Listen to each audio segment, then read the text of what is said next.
एते दिन एते वर्ष कंटिन्यू प्रार्थना करी आसुଛୁ।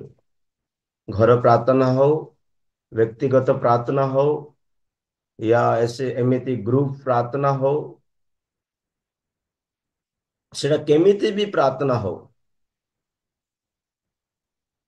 प्रार्थना केमिति हेबा आवश्यक,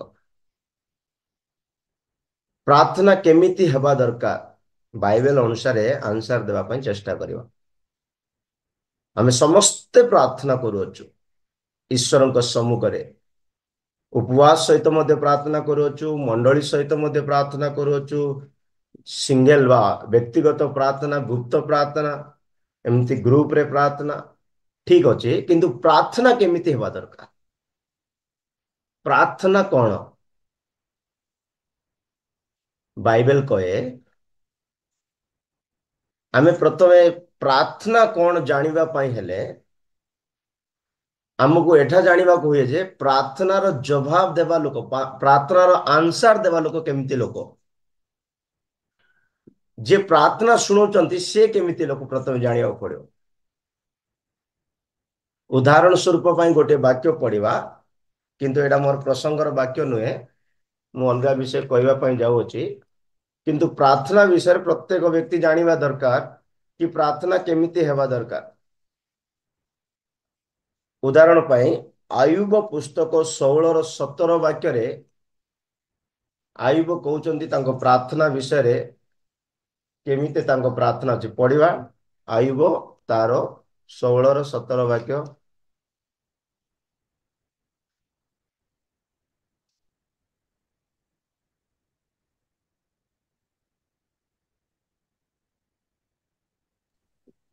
आयुब 16:17।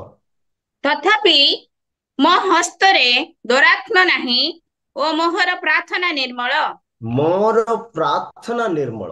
शुणंतु मो प्रिय लोक माने, जेते लोक प्रार्थना करूचंती से माने ए प्रकार कहवा दरकार, मोर प्रार्थना निर्मल। माने जो प्रभु प्रार्थना शुणती से पवित्र अटंती, से स्वच्छ अटंती, से निर्मल अटंती, से वास्तविक अटंती, से अति पवित्र परमेश्वर अटंती।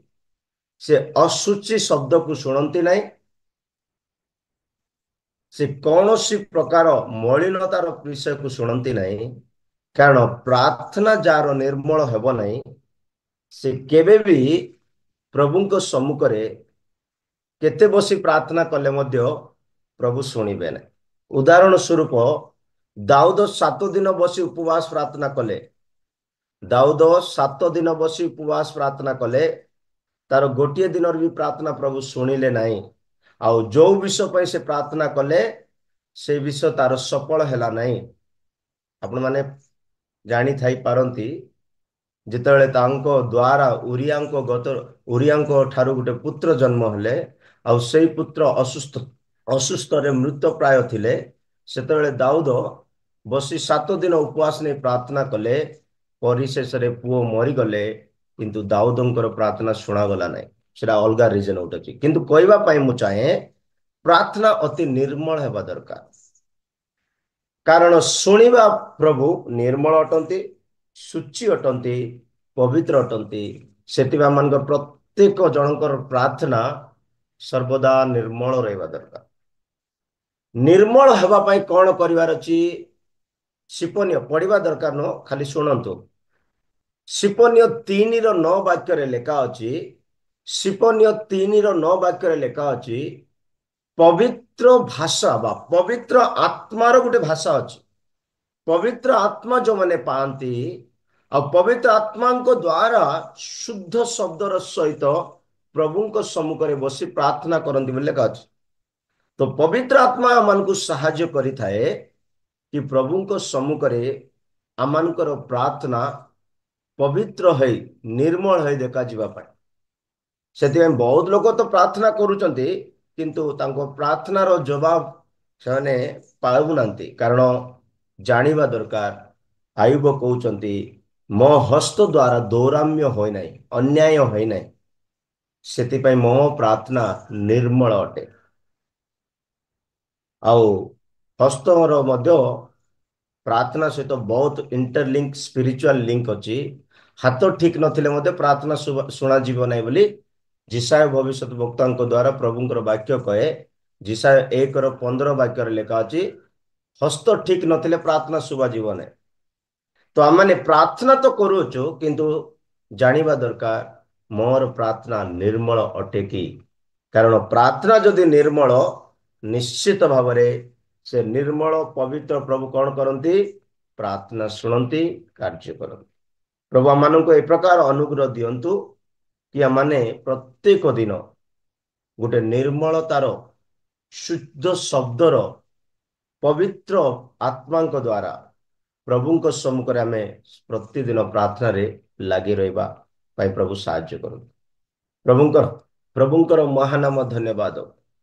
ଆସନ୍ତୁ ଆଜିର ପ୍ରସଙ୍ଗ ଆଡକୁ ଯିବା। ଆଜିର ପ୍ରସଙ୍ଗ ରହିବ ସଦାପ୍ରଭୁଙ୍କ ଗୃହରେ ରୋପିତ ବୃକ୍ଷମାନେ। ସଦାପ୍ରଭୁଙ୍କ ଗୃହରେ ସଦାପ୍ରଭୁଙ୍କ ଦ୍ୱାରା ରୋପିତ ବୃକ୍ଷ।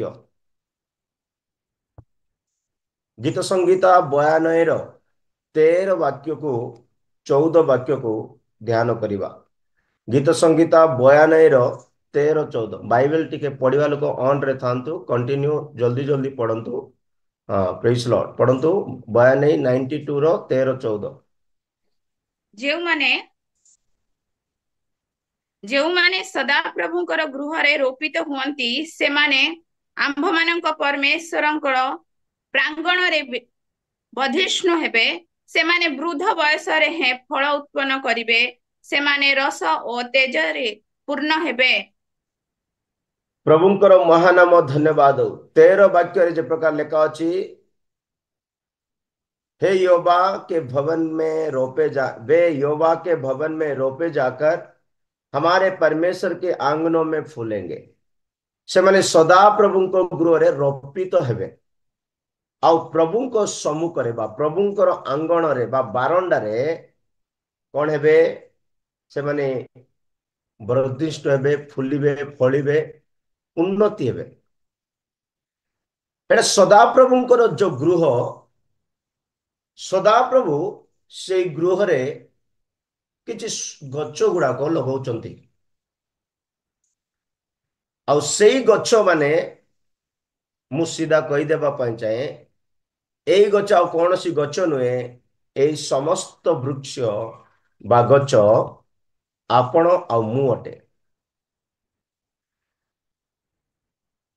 ସଦାପ୍ରଭୁଙ୍କ ଗୃହରେ ଏଇ ବୃକ୍ଷ ଲଗାଯିବା ପୂର୍ବରୁ ତା ସଦାପ୍ରଭୁଙ୍କ ଗୃହରେ ନଥିଲା ସେ ଗଛ। ବାଇବେଲ କହେ ଏ ସମସ୍ତ ଗଛ ଯୋଉ ସଦାପ୍ରଭୁ ବର୍ତ୍ତମାନ ତାଙ୍କ ଘରେ ବା ତାଙ୍କ ଗୃହରେ ଲଗାଉଛନ୍ତି, ଏଇ ଗଛ ସବୁ ବା ଏଇ ବୃକ୍ଷ ସବୁ ମିଶରରେ ଥିଲା ବୋଲି ଲେଖା ଅଛି। ଆଉ ସଦାପ୍ରଭୁ ମିଶରରୁ ସେ ବୃକ୍ଷକୁ ଆଣିଲେ, ସେଇ ଗଛ ମଧ୍ୟରୁ ଅନ୍ୟ ଜାତି ମାନଙ୍କୁ ଝାଡ଼ିଦେଲେ, ବାହାର କରିଦେଲେ, ତାପରେ ଯାଇ ସଦାପ୍ରଭୁଙ୍କ ଗୃହରେ ରୋପଣ କଲେ। ମୋ ପ୍ରିୟ ଈଶ୍ୱରଙ୍କ ଲୋକମାନେ, ଆପଣ କିମ୍ବା ମୁଁ ସଦାପ୍ରଭୁଙ୍କ ଗୃହରେ ପୂର୍ବରେ ନଥିଲୁ। ଆମମାନେ ଆମର ସ୍ୱଭାବରେ, ଆମ କ୍ରିୟାରେ, ଆମ ବିଚାରରେ, ଆମ ଚିନ୍ତାଧାରାରେ ଆମେ ସଦାପ୍ରଭୁଙ୍କ ଠାରୁ ବହୁତ ଦୂରରେ ଥିଲୁ। ପ୍ରଭୁଙ୍କର ମହାନାମ ଧନ୍ୟବାଦ। ବର୍ତ୍ତମାନ ଆମେ ସଦାପ୍ରଭୁଙ୍କ ଗୃହର ପ୍ରାଙ୍ଗଣରେ ଦେଖାଯାଉଅଛୁ। ଆମେ ଯେତେ ଲୋକ ଏଠାରେ ବସିଅଛୁ, ସଦାପ୍ରଭୁଙ୍କ ଗୃହର ପ୍ରାଙ୍ଗଣରେ ବଢୁଅଛୁ। ସଦାପ୍ରଭୁଙ୍କ ଗୃହର ପ୍ରାଙ୍ଗଣରେ ବଢିବା ଗଛ 5 ଗୋଟି କ୍ୱାଲିଟିରେ ପରିପୂର୍ଣ୍ଣ ଥିବ। ଗଛ ଗୋଟେ ସାଧାରଣ ଆକ୍ଷରିକ ଭାବରେ ଯଦି ଆମେ ଚିନ୍ତା କରିବା, ଗଛ ବଢିବ, ଗଛ ଫୁଲ ଦେବ, ଫଳ ଦେବ, ଛାଇ ଦେବ, ଔଷଧ ଦେବ। ଆଉ ଥରେ କହୁଛି, ଗଛ ବଢିବ, ଗଛ ଫୁଲ ଦେବ, ଗଛ ଫଳ ଦେବ, ଗଛ ଛାଇ ଦେବ, ଗଛ ଔଷଧ ଦେବ। ଆଉ ଅଲଗା କିଛି ମିଳୁଛି ତା ବି ଏଡ୍ କରନ୍ତୁ, ଭୁଲ ହେବ ନାହିଁ। ପ୍ରଭୁଙ୍କର ମହାନାମ ଧନ୍ୟବାଦ ହଉ। এই 5ଟି କ୍ୱାଲିଟିରେ ପ୍ରଭୁଙ୍କ ଗୃହରେ ସଦା ସର୍ବଦା ବଢୁଥିବାର ଅଛି। ଆଉ ମୁଁ ଆଉ ଟିକେ ପରେ ଗଛ ମାନଙ୍କର ନାମ କହିବି। ସେ ଗଛ ମାନଙ୍କର ନାମ ଦ୍ୱାରା ଆପଣ ମାନେ ଜାଣିପାରିବେ ଆପଣ କି ପ୍ରକାର ଗଛ ସଦାପ୍ରଭୁଙ୍କ ଗୃହରେ ହେଇ ବଢୁଛନ୍ତି। କାରଣ ଅନେକ ଗଛ ଅଛି ଖାଲି ଲଗା ଯାଇଅଛି, ସେଇ ଗଛରେ ତେଜପତ୍ର ନାହିଁ, ସେ ଗଛରେ କୌଣସି ସୁଗନ୍ଧ ନାହିଁ, ସେ ଗଛରେ କୌଣସି ଔଷଧ ନାହିଁ, ସେ ଗଛରେ କୌଣସି ପ୍ରକାର ଫଳ ନାହିଁ, ବର୍ଦ୍ଧିଷ୍ଣୁତା ନାହିଁ, ଉନ୍ନତି ନାହିଁ, ବାସ୍ ଲଗା ହେଇଛି। କିନ୍ତୁ ଜାଣିବା ଦରକାର ଏ ଗଛ ଲଗା ହେବା ପୂର୍ବରୁ ସଦାପ୍ରଭୁଙ୍କ ଗୃହରେ ନଥିଲା, ତା ମିଶରରୁ ଅଣାଗଲା ବୋଲି ଗୀତ ସଂଗୀତା 80 ର 8 ବାକ୍ୟରେ ଲେଖା ଅଛି। ଗୀତ ସଂଗୀତା 80 ର 8 ବାକ୍ୟରେ ଲେଖା ଅଛି, ସଦାପ୍ରଭୁଙ୍କର ସଦାପ୍ରଭୁ ମିଶରରୁ ଗୋଟେ ଦ୍ରାକ୍ଷା ଲତାକୁ ଆଣିଲେ, ସେଥିମଧ୍ୟରୁ ଅନ୍ୟ ଜାତି ମାନଙ୍କୁ ବାହାର କରିଦେଲେ, ଆଉ ତାହାପରେ ସେ ଆପଣାର ପ୍ରାଙ୍ଗଣରେ ରୋପଣ କଲେ। ହଁ, ତୁମ୍ଭେ ମିଶରରୁ ଗୋଟିଏ ଦ୍ରାକ୍ଷଲତା ଆଣିଲ, ତୁମ୍ଭେ ଗୋଷ୍ଠୀମାନଙ୍କୁ ତୋଡ଼ି ଦେଇ ତାହା ରୋପଣ କଲ। ଶୁଣନ୍ତୁ ମୋ ପ୍ରିୟ ଲୋକମାନେ, ପ୍ରଭୁ ସଦାପ୍ରଭୁ କହୁଛନ୍ତି ମିଶରରୁ ଗୋଟେ ଦ୍ରାକ୍ଷା ଲତା ଆଣିଲା। ଆମେ ମାନେ ମିଶରରେ ଥିଲୁ, ମାନେ ପାପର ବନ୍ଧନରେ ଥିଲୁ। ଯଦି ଆପଣ ମିଶର ବିଷୟରେ ଗୋଟେ ଅଧ୍ୟାୟରେ ଗୋଟେ ଗୋଟେ କେତେଟା କ୍ୱାଲିଟି ଦରକାର ଆଜ୍ଞା ବୋଲି ଯଦି ଭାବୁଛନ୍ତି, ଆଜି ଘରେ ବସି ପଢନ୍ତୁ, ଜିସାୟ 19 ଅଧ୍ୟାୟକୁ ପଢିବେ, ମିଶରର କ୍ୱାଲିଟି ସବୁ ଲେଖା ଅଛି। ମାନେ ବହୁତ ଜାଗାରେ ଲେଖା ଅଛି, କିନ୍ତୁ ମୁଁ ଗୋଟେ ଲାଇନରେ ମିଳିବା ଜିନିଷ କହିଦଉଛି। ଘରେ ବସି ପଢନ୍ତୁ 19 ଅଧ୍ୟାୟ ଜିସାୟ, ମିଶରର ମିଶରର କ୍ୱାଲିଟି ସବୁ ଲେଖା ଅଛି। ମିଶର ବୋଲେ କେମିତି ଜିନିଷ। ତ ମିଶରରୁ ଗୋଟେ ଦ୍ରାକ୍ଷା ଲତାକୁ ପ୍ରଭୁ ଆଣିଲେ, ଆଉ ସେ ଅନ୍ୟ ଜାତି ମାନଙ୍କୁ ବାହାର କରି ନିଜ ଗୃହରେ ରୋପଣ କଲେ।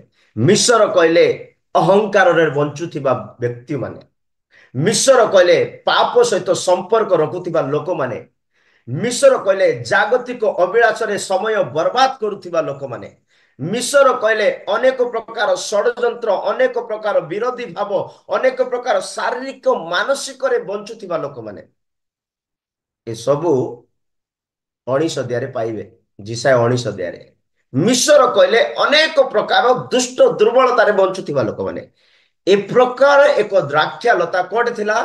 ମିଶରରେ ଥିଲା। ଏ ପ୍ରକାର ମନୁଷ୍ୟମାନେ ଆମେ ମିଶରରେ ଥିଲୁ।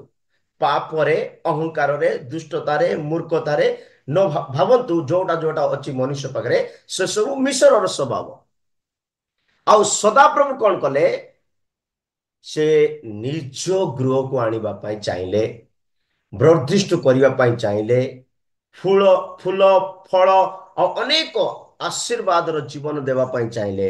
ସେଥିପାଇଁ ସେ ମିଶରରୁ ସେ ଦ୍ରାକ୍ଷା ଲତାକୁ କାଢିଲେ, ତା ମଧ୍ୟରୁ ଅନ୍ୟ ଜାତି ମାନଙ୍କୁ କାଢିଲେ। ସେ ଅନ୍ୟ ଜାତି ମାନଙ୍କୁ କେମିତି କାଢିଲେ ଜାଣିଛନ୍ତି? ଗୀତ ସଂଗୀତା 44 ର 1 ବାକ୍ୟ ଆଉ 2 ବାକ୍ୟରେ ଲେଖା ଅଛି। ଗୀତ ସଂଗୀତା 44 ର 1 ଆଉ 2 ବାକ୍ୟରେ ଲେଖା ଅଛି। 44 ର 1 and 2 ରେ ଲେଖା ଅଛି, ସେ ନିଜ ହାତ ଦ୍ୱାରା କାଢିଲେ ବୋଲି ଲେଖା ଅଛି। ଯୋଉ ଗଛକୁ ସେ ଟାଣିଲେ, ମିଶରରୁ ବାହାର କଲେ, ଆପଣଙ୍କୁ ମତେ ନା ଡାଇରେକ୍ଟ ନେଇ ସିଧା ନେଇ ଲଗେଇ ଦେଇନାହାନ୍ତି। ଯଦି ଆଜି ପ୍ରଭୁ ଯଦି ମିଶରରୁ କାଢୁଥିବା ଲୋକମାନଙ୍କୁ ସିଧା ନେଇ ଯଦି ପ୍ରଭୁଙ୍କ ଘରେ ସେବକ କରିଦେବେ, ବିଶ୍ୱାସୀ କରିଦେବେ, ବୋଲେ ସେମାନେ ଝଗଡା କରୁଥିବେ, ମାରପିଟ କରୁଥିବେ, ଆର ଅନ୍ୟାୟ ତାର ଅନ୍ୟାୟ କରୁଥିବେ, ବହୁତ ଝଞ୍ଝଟ ଥିବ। କିନ୍ତୁ ପ୍ରଭୁ କଣ କଲେ? ତା ନିଜ ହସ୍ତରୁ କାଢିଲେ, ଝାଡିଦେଲେ ବୋଲି ଲେଖାନ୍ତି। ପଢନ୍ତୁ 44 1 2। हे ହେ परमेश्वर ପରମେଶ୍ୱର, ତୁମ୍ଭେ हे परमेश्वर ତୁମ୍ଭେ ପୂର୍ବ କାଳରେ ଆମ୍ଭମାନଙ୍କ ପିତୃପୁରୁଷଙ୍କ ସମୟରେ ଯେଉଁ କର୍ମ କରିଥିଲ, ତାହା ଆମ୍ଭେମାନେ ସ୍ୱକର୍ଣ୍ଣରେ ଶୁଣିଅଛୁ କେତେ ଓ ସେମାନେ ପଢୁଛନ୍ତି? ସେମାନଙ୍କୁ 44 ଜଣାଇ। କେତେ ପଢୁଛନ୍ତି? 44 ର 44 ପରା, 44 ବୋଲିବେ ପରା ନା କେମିତି? 44 ହେଁ, ହଁ। 44 ର 1 ଆଉ 2। हे परमेश्वर ତୁମ୍ଭେ ପୂର୍ବ କାଳରେ ଆମ୍ଭମାନଙ୍କ ପିତୃପୁରୁଷଙ୍କ ସମୟରେ ଯେଉଁ କର୍ମ କରିଥିଲ, ହୁଁ ତାହା ଆମ୍ଭେମାନେ ସ୍ୱକର୍ଣ୍ଣରେ ଶୁଣିଅଛୁ ହୁଁ। ଓ ସେମାନେ ତାହା ଆମମାନଙ୍କୁ ଜଣାଇଅଛନ୍ତି। ତୁମ୍ଭେ ଅନ୍ୟ ଗୋଷ୍ଠୀ ମାନଙ୍କୁ ସ୍ୱହସ୍ତରେ ତଡ଼ି ଦେଇ ସେମାନଙ୍କୁ ରୋପଣ କରିଥିଲ। ତୁମ୍ଭେ ଜନବୃନ୍ଦକୁ ନାଶ କରି ସେମାନଙ୍କୁ ବିସ୍ତାରିତ କରିଥିଲ। ଏଠାରେ ଲେଖା ଅଛି, ତୁମେ ଅନ୍ୟ ଗୋଷ୍ଠୀ ମାନଙ୍କୁ ସ୍ୱହସ୍ତରେ ନିଜ ହାତ ଦ୍ୱାରା ତୋଡ଼ିଦେଲ। ମାନେ ଏ ଦ୍ରାକ୍ଷା ଲତା ମିଶରରେ ଥିବା ସମୟରେ ଅନ୍ୟ ଗୋଷ୍ଠୀ ମାନେ ଥିଲେ। ଏ ଅନ୍ୟ ଗୋଷ୍ଠୀ ବୋଲେ ବାଇବେଲ କହେ 12 ପ୍ରକାର ଗୋଷ୍ଠୀ ବିଷୟ, ସରି 7 ପ୍ରକାର ଗୋଷ୍ଠୀ ବିଷୟରେ କହେ। ମୁଁ 7 ପ୍ରକାର ଗୋଷ୍ଠୀର ନାମ ତ କହିବି ନାହିଁ। ସେମାନଙ୍କର ଏ ଅନ୍ୟ ଗୋଷ୍ଠୀ ମାନେ ହେଲା ଶାରୀରିକ ସ୍ୱଭାବରେ ବଞ୍ଚୁଥିବା ଲୋକମାନେ। ଅନ୍ୟ ଗୋଷ୍ଠୀ ମାନେ ହେଲା କ୍ରୋଧ, ମୋହମାୟା, ହିଂସା, ଜଳନ, ସମସ୍ତ ପ୍ରକାର ଶାରୀରିକ ସ୍ୱଭାବ। ଏ ଅନ୍ୟ ଗୋଷ୍ଠୀ ମାନଙ୍କୁ ଯେତେବେଳେ କଣାଗଲା, ଆଉ ସେତେବେଳେ ସେଇ ଗୋଷ୍ଠୀ ମାନଙ୍କୁ କଣାଗଲା ପରେ ଏଇ ଯାହା କିଛି ଦ୍ରାକ୍ଷାଲତା ଅଳ୍ପ ରହିଛି, ଖାଲି ଦ୍ରାକ୍ଷାଲତାକୁ ସବୁ ଅନ୍ୟ ଗୋଷ୍ଠୀ ମାନଙ୍କୁ କାଢିଲେ, ସବୁ ଦୁଷ୍ଟ ସ୍ୱଭାବ ମାନଙ୍କୁ ପ୍ରଭୁ କାଢିଲେ, ସ୍ୱହସ୍ତ ଦ୍ୱାରା ତୋଳିଦେଲେ। ଏବେ ସେ ସଦାପ୍ରଭୁଙ୍କୁ ଗୁରେ ଲଗେଇଲେ।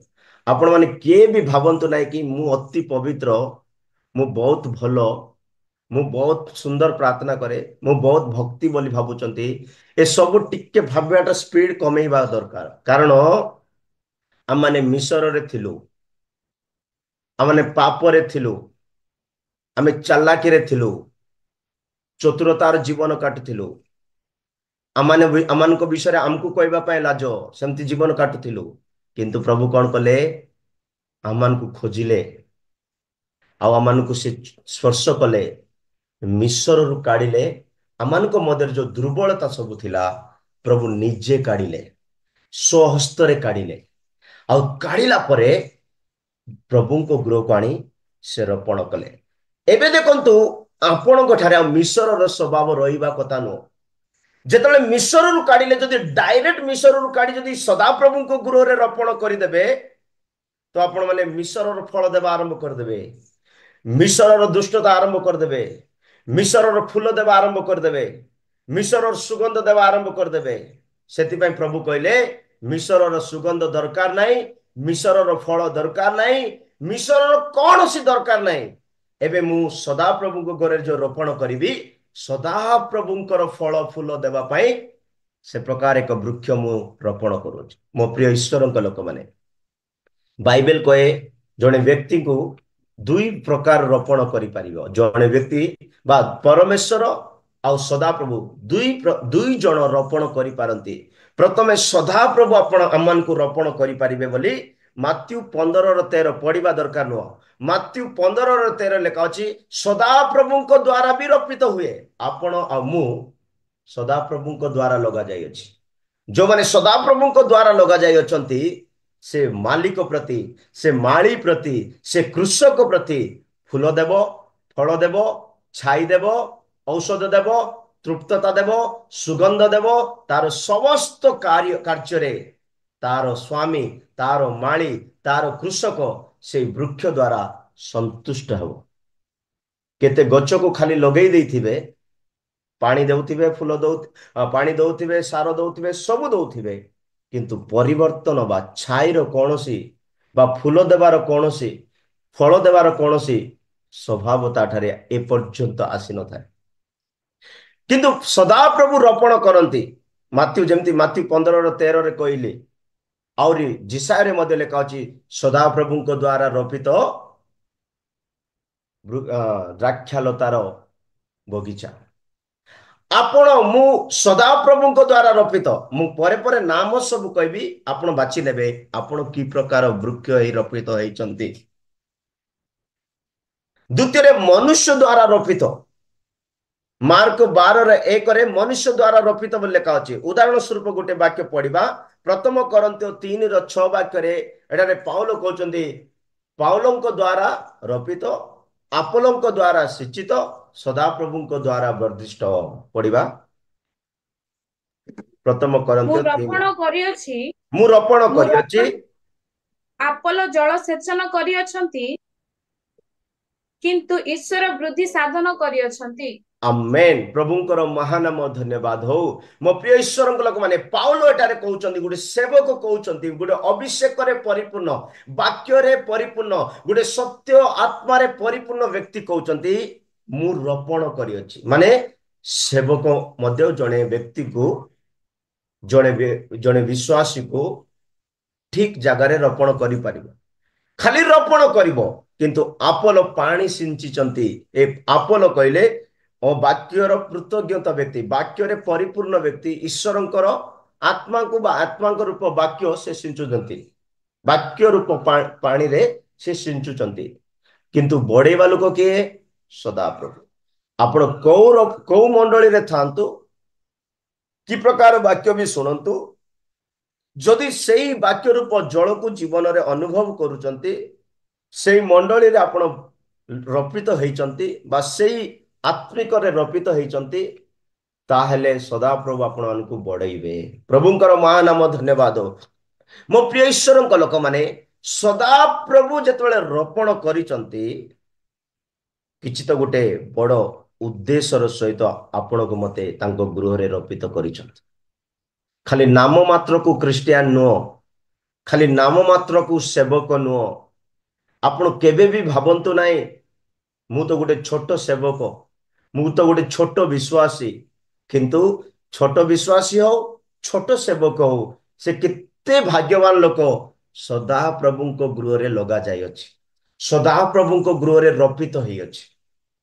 ଏ ସଦାପ୍ରଭୁ ଯୋଉ ଲଗେଇଛନ୍ତି ନା, ତାଙ୍କ ପାଇଁ ଆପଣ ଆଉ ମୁଁ ଫଳ ଦେବା ଗଛ ହବାର ଅଛି, ଫୁଲ ଦେବା ଗଛ ହବାର ଅଛି। ଫୁଲର କାମ କଣ? ସୁଗନ୍ଧ ଦିଏ, ବା ଆତ୍ମିକର ଅର୍ଥରେ ଗୋଟେ ସାକ୍ଷ୍ୟମୟ ଜୀବନକୁ ବୁଝାଏ। ଆପଣଙ୍କର ନାମ ଶୁଣିଲେ ଲୋକମାନେ କହିବା ଦରକାର, ବହୁତ ଭଲ ସାକ୍ଷ୍ୟ। ଉଦାହରଣ ସ୍ୱରୂପ ଦାନିଏଲ ପୁସ୍ତକରେ ଲେଖା ଅଛି 5:14। ଦାନିଏଲ 5:14 ଲେଖା ଅଛି, ଦାନିଏଲ, ମୁଁ ତୁମ ବିଷୟରେ ଶୁଣିବା ପାଇଁ ପାଉଅଛି, ତୁମଠାରେ ଈଶ୍ୱରଙ୍କର ଆତ୍ମା ଅଛି, ତୁମଠାରେ ଦେବଗଣର ଆତ୍ମା ଅଛି, ତୁମେ ଜ୍ଞାନୀ, ବୁଦ୍ଧିମାନ, ପ୍ରବଣ, ଏମିତି କଣ ଓଡିଆ ଲେଖା ଥିବ। ପ୍ରଭୁଙ୍କର ମହାନାମ ଧନ୍ୟବାଦ। ସୋ ଗୋଟେ ଦୁଷ୍ଟ ଲୋକ କଣ କହୁଛନ୍ତି? ଦାନିଏଲ ବିଷୟରେ ଗୋଟେ ସାକ୍ଷ୍ୟ ଦଉଛନ୍ତି, ସୁନ୍ଦର ସାକ୍ଷ୍ୟ। ଆମେ ଯଦି ସଦାପ୍ରଭୁଙ୍କ ଗୃହରେ ବାସ୍ତବିକରେ ରୋପଣ କରାଯାଇଅଛୁ, ଆଉ ସଦାପ୍ରଭୁ ଅନ୍ୟ ଗୋଷ୍ଠୀ ମାନଙ୍କୁ ଯଦି ବାସ୍ତବିକରେ ତାଙ୍କ ହସ୍ତ ଦ୍ୱାରା ତଡ଼ି ଦେଇଛନ୍ତି, ତ ନିଶ୍ଚିତ ଭାବରେ ଆପଣ ଯୋଉଠି ବି ଥାନ୍ତୁ ଭଲ ସୁଗନ୍ଧ ଦଉଥିବେ। ପ୍ରଭୁଙ୍କର ମହାନାମ ଧନ୍ୟବାଦ।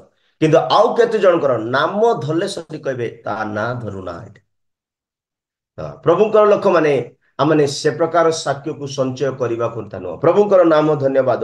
ସେଥିପାଇଁ ପ୍ରେରିତ ପୁସ୍ତକ 18 ଅଧ୍ୟାୟର 24, 25, 26, 27, 28 ଚାରିଟା ବାକ୍ୟରେ ଲେଖା ଅଛି କି ଆପୋଲୋ ପାଣି ସିଞ୍ଚିଲେ, ଆପୋଲୋର କ୍ୱାଲିଟି ବିଷୟରେ ଲେଖା ଅଛି। ତା ପଢିବା ଦରକାର ନୁହଁ। ସିଞ୍ଚିବା ଲୋକ କେମିତି ରହିବାର ଅଛି, ସେଟା ଏ ବାକ୍ୟ ପଢିଲେ ଆପଣମାନେ ଜାଣିବେ। ଯୋଉ ଆପୋଲୋ ଯୋଉ ପାଣି ସିଞ୍ଚୁଥିଲେ ନା, ସମସ୍ତେ ସିଞ୍ଚି ଦେବେ ପାଣି, କିନ୍ତୁ କେତେ ଜଣଙ୍କର ପାଣି କାହାକୁ କାମକୁ ଆସିବନି। କେତେ ଲୋକ ପାଣି ଛିଞ୍ଚିବେ, ବିଷାକ୍ତ ପାଣି ବି ଛିଞ୍ଚିବେ, ସାର ପାଣି ବି ଛିଞ୍ଚିବେ, ସଫା ପାଣି ବି ଛିଞ୍ଚିବେ, କାଦୁଅ ପାଣି ବି ଛିଞ୍ଚିବେ। କିନ୍ତୁ ସେଇ ବାକ୍ୟରେ ଲେଖା ଅଛି 18ର ପ୍ରେରିତ ପୁସ୍ତକ ପଢିବା ଦରକାର ନୁହଁ, ଆପଣ ନିଜ ପାଇଁ ପଢନ୍ତୁ। ପ୍ରେରିତ ପୁସ୍ତକ 18ର 24, 25, 28 ପର୍ଯ୍ୟନ୍ତ ପଢିବେ। ଆପୋଲୋ ଯୋଉ ପାଣି ଛିଞ୍ଚିବା ଲୋକ, ସେ କି ପ୍ରକାର ବ୍ୟକ୍ତି ଥିଲେ। ପାଣି ଯୋଉ ସିଞ୍ଚୁଛନ୍ତି ନା ଆପଣମାନଙ୍କୁ ପ୍ରତିଦିନ, ଆପଣମାନେ ଜାଣିବା ଦରକାର ସିଞ୍ଚିବା ବ୍ୟକ୍ତି କେମିତି ରହିବା ଦରକାର। ଯଦି ମୁଁ ସରଳ ଭାବରେ ବୁଝାଇବା ପାଇଁ ଚାହେଁ, ସିଞ୍ଚିବା ବ୍ୟକ୍ତି ବାକ୍ୟରେ ପରିପୂର୍ଣ୍ଣ ରହିବା ଦରକାର। ସିଞ୍ଚିବା ବ୍ୟକ୍ତି ପବିତ୍ର ଆତ୍ମାରେ ବି ପରିପୂର୍ଣ୍ଣ ରହିବା ଦରକାର। ଆପଣମାନେ ପଢିଲେ ଜାଣିପାରିବେ ସିଞ୍ଚିବା ଆପୋଲୋସ କି ପ୍ରକାର ବ୍ୟକ୍ତି ଥିଲେ। ସେ ଜ୍ଞାନୀ ଥିଲେ, ବାକ୍ୟକୁ ପୃଥକ ଭାବରେ ଜାଣିବା ବ୍ୟକ୍ତି ଥିଲେ, ପବିତ୍ର ଆତ୍ମାରେ ପରିପୂର୍ଣ୍ଣ ଥିଲେ, ଆଉ ଯାହା କିଛି ସଦାପ୍ରଭୁଙ୍କର ମେଷମାନଙ୍କୁ ବା ସଦାପ୍ରଭୁଙ୍କର ବୃକ୍ଷ ମାନଙ୍କୁ ସେ ପ୍ରତ୍ୟେକ ସମୟରେ ସିଞ୍ଚୁଥିଲେ। ମୋ ପ୍ରିୟ ଈଶ୍ୱରଙ୍କ ଲୋକମାନେ, ଆପଣ ମୁଁ ସଦାପ୍ରଭୁଙ୍କ ଗୃହରେ ରପିତ ହେଉଛୁ। କେବେ ବି ଆପଣ ଚିନ୍ତା କରିବାକୁ ନୁହଁ କି ମୁଁ ମିଶରରେ ଥିଲି, ଏବେ ମଧ୍ୟ ମୁଁ ପ୍ରଭୁଙ୍କ ଘରେ ଅଛି, କିନ୍ତୁ ମୁଁ ତ ମିଶରରୁ ଆସିଛି ନା, ମିଶରର ଫଳ ଫଳିବି, ମିଶରର ଫୁଲ ଫଳିବି, ମିଶର ପରି ବଞ୍ଚିବି। ତାହେଲେ ଆପଣଙ୍କ ମଧ୍ୟରୁ ସେ ଅନ୍ୟ ଗୋଷ୍ଠୀ ଆଜି ଯାଏ ବାହାରିନି। ଖ୍ରୀଷ୍ଟିଆନ ଜୀବନ କହିଲେ ପରିବର୍ତ୍ତିତ ହେବାର ଅଛି। ସେଇ ଡାଳ, ସେଇ ଗଛ, ସେଇ ପ୍ରକାର କୌଣସି ବିଷୟ ଆମଠାରେ ବର୍ତ୍ତମାନ ଦେଖାଯିବା କଥା। ଆସନ୍ତୁ, କୋଉ ପ୍ରକାର ଗଛ କରି ପ୍ରଭୁ ଆମମାନଙ୍କୁ ଲଗେଇଲେ, ବା କି ପ୍ରକାର ବୃକ୍ଷ କରି ପ୍ରଭୁ ଆପଣମାନଙ୍କୁ ମତେ ତାଙ୍କ ଗୃହରେ ରପିତ କରିଛନ୍ତି, ମୁଁ ସମୟ ଅନୁସାରେ କହିବା ପାଇଁ ଚାହେଁ। ମୁଁ 4ଗୋଟି ଗଛର ନାମ କହିବା ପାଇଁ ଯାଉଅଛି। ବୋଧେ 6ଟାରେ ବୋଧେ ଆପଣମାନଙ୍କର ମିଟିଂ ସରିବ। ତ ଏବେ 5ଟା ଅଧେ ହେଲା, ମୁଁ ଆଉ ଅଧଘଣ୍ଟା କହିବା ପାଇଁ ଯାଉଛି। ପ୍ରଭୁଙ୍କର ମହାନାମ ଧନ୍ୟବାଦ। ପ୍ରଥମ ଗଛ ଯୋଉ ସଦାପ୍ରଭୁ ତାଙ୍କ ଗୃହରେ ଲଗାଇଲେ ତାହା ହଉଛି ଅଗୁର ବୃକ୍ଷ। ଅଙ୍ଗୁର ନୁହେଁ, ଅଙ୍ଗୁର ନୁହେଁ, ଅଗୁର ବୃକ୍ଷ କରି ପ୍ରଭୁ ଲଗାଇଲେ। କି ବୃକ୍ଷ କରି ଲଗାଇଲେ? କିଏ ଗୋଟେ ରିପିଟ କରିପାରିବେ? ଜାଣିବା ପାଇଁ ଚାହୁଁଛି। ଅଗୁର ବୃକ୍ଷ। ହଁ, ପ୍ରେଜ ଲର୍ଡ। ସଦାପ୍ରଭୁ ଆପଣଙ୍କୁ ମତେ ଯୋଉ ମିଶରରୁ ବାହାର କରି ଆଣିଲେ, ଏବେ ଆଉ ଆମେ ମିଶରର ଗଛ ନୁହେଁ, ଏବେ ସେ ଗଛ କରି ବଦଳଉଛନ୍ତି ତାଙ୍କ ନାମ ଅଗୁର ବୃକ୍ଷ। ପ୍ରଥମ କରନ୍ତିୟରେ ଲେଖା ଅଛି ଗୋଟେ ଜଙ୍ଗଲୀ ବୃକ୍ଷକୁ ସେ ବାହାର କଲେ, ତାକୁ ସେ କାଟିଦେଲେ, ଆଉ ତାଙ୍କୁ ସେ ଈଶ୍ୱରଙ୍କର ସେଇ କଲମୀ କଲେ ବୋଲି ଲେଖା ଅଛି। ମାନେ ଏବେ ଯୀଶୁଙ୍କର ରକ୍ତରେ କ୍ରୀତ ଲୋକମାନେ, ଯୀଶୁଙ୍କ ରକ୍ତରେ ଧୌତ ଲୋକମାନେ, ଯୀଶୁଙ୍କ ବାକ୍ୟରେ ପବିତ୍ରକୃତ ଲୋକମାନେ, ଯୀଶୁଙ୍କର ଆତ୍ମାରେ ପରିପୂର୍ଣ୍ଣ ଲୋକମାନେ ଏବେ ଆଉ ମିଶରର ନୁହେଁ, ଏବେ ସଦାପ୍ରଭୁଙ୍କ ଗୃହରେ ଆଉ ଗୋଟେ ନାମ ମିଳିଲା, ଅଗୁର ବୃକ୍ଷ ତୁଲ୍ୟ। ଅଗୁର କୋଉଠି ଲେଖା ଅଛି? ଗଣନା 24:6 ବାକ୍ୟରେ ଲେଖା ଅଛି।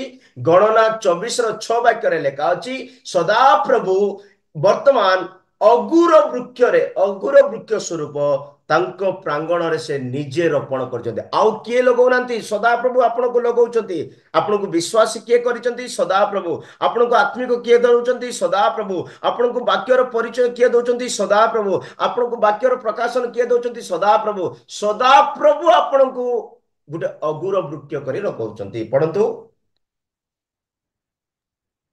ତାହା ସବୁ ଉପତ୍ୟକା ତୁଲ୍ୟ ବିସ୍ତାରିତ, ନଦୀ ତୀରସ୍ଥ ଉଦ୍ୟାନ ତୁଲ୍ୟ, ସଦାପ୍ରଭୁଙ୍କ ରୋପିତ ଅଗୁରୁ ବୃକ୍ଷ ସଦୃଶ, ଜଳ ନିକଟ। ସଦାପ୍ରଭୁଙ୍କର ଗୋଟେ ମିନିଟ, ସଦାପ୍ରଭୁଙ୍କର ରୋପିତ ଅଗୁର ବୃକ୍ଷ ସଦୃଶ୍ୟ। ବାସ୍ ଏତିକି, ଏତିକି। ପରେ ଆପଣ ମାନେ ପଢିବେ। ମୁଁ ଆଶା କରୁଛି କେତେ ଲୋକ ଲେଖୁଥିବେ, କେତେ ଲୋକ ପଢୁଥିବେ, ଆଉ କେତେ ଲୋକ ସହି ମଧ୍ୟ ଥିବେ। କିଛି ଭୁଲ ନାହିଁ, ସହି କରିବି ଶୁଣନ୍ତୁ। ପ୍ରଭୁଙ୍କର ମହାନାମ ଧନ୍ୟବାଦ ହଉ। ଆଉ ଏଠାରେ ଲେଖା ଅଛି ସଦାପ୍ରଭୁଙ୍କ ଦ୍ଵାରା ରୋପିତ। ଖାଲି ସଦାପ୍ରଭୁଙ୍କ ଦ୍ଵାରା ବହୁତ ବହୁତ କ୍ୟୁ ପଏଣ୍ଟ ହଉଛି ଏଠାରେ, ପ୍ରଭୁ ଲଗଉଛନ୍ତି। ଏଇଟା ସବୁଠୁ ଖୁସି ବିଷୟ। ମତେ ପ୍ରଭୁ ଡାକିଛନ୍ତି, ମତେ ପ୍ରଭୁ ଲଗଉଛନ୍ତି, ଆଉ କୋଉ ମଣିଷ ନାହିଁ। ସେଥିପାଇଁ ସଦାପ୍ରଭୁଙ୍କ ଦ୍ଵାରା ରୋପିତ ଅଗୁର ବୃକ୍ଷ, ମାନେ ଆପଣ ଗୋଟେ, ମୁଁ ଗୋଟେ ଅଗୁର ବୃକ୍ଷ। ଅଗୁର ବୃକ୍ଷର ଅର୍ଥ କଣ ଜାଣିଛନ୍ତି? ଅଗୁର ବୃକ୍ଷର କ୍ୱାଲିଟି କଣ ଜାଣିଛନ୍ତି? ବାଇବେଲ ଅନୁସାରେ ଅଗୁର ବୃକ୍ଷ ସୁଗନ୍ଧ ଦେବା କାମ କରେ। ଆଜି ଯେତେ ଲୋକ ପରଫ୍ୟୁମ ୟୁଜ କରୁଛନ୍ତି, ସେଣ୍ଟ ୟୁଜ କରୁଛନ୍ତି, ଅଗୁର ମିଶିଛି ସେଟାରେ।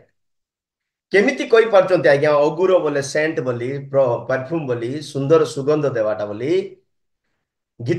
ହିତୋପଦେଶ 7:17, ଗୀତ ସଂହିତା 45:8, ଏସବୁରେ ଲେଖା ଅଛି ଅଗୁର ବୃକ୍ଷ ସୁଗନ୍ଧଦାୟକ ବୃକ୍ଷ ଅଟେ।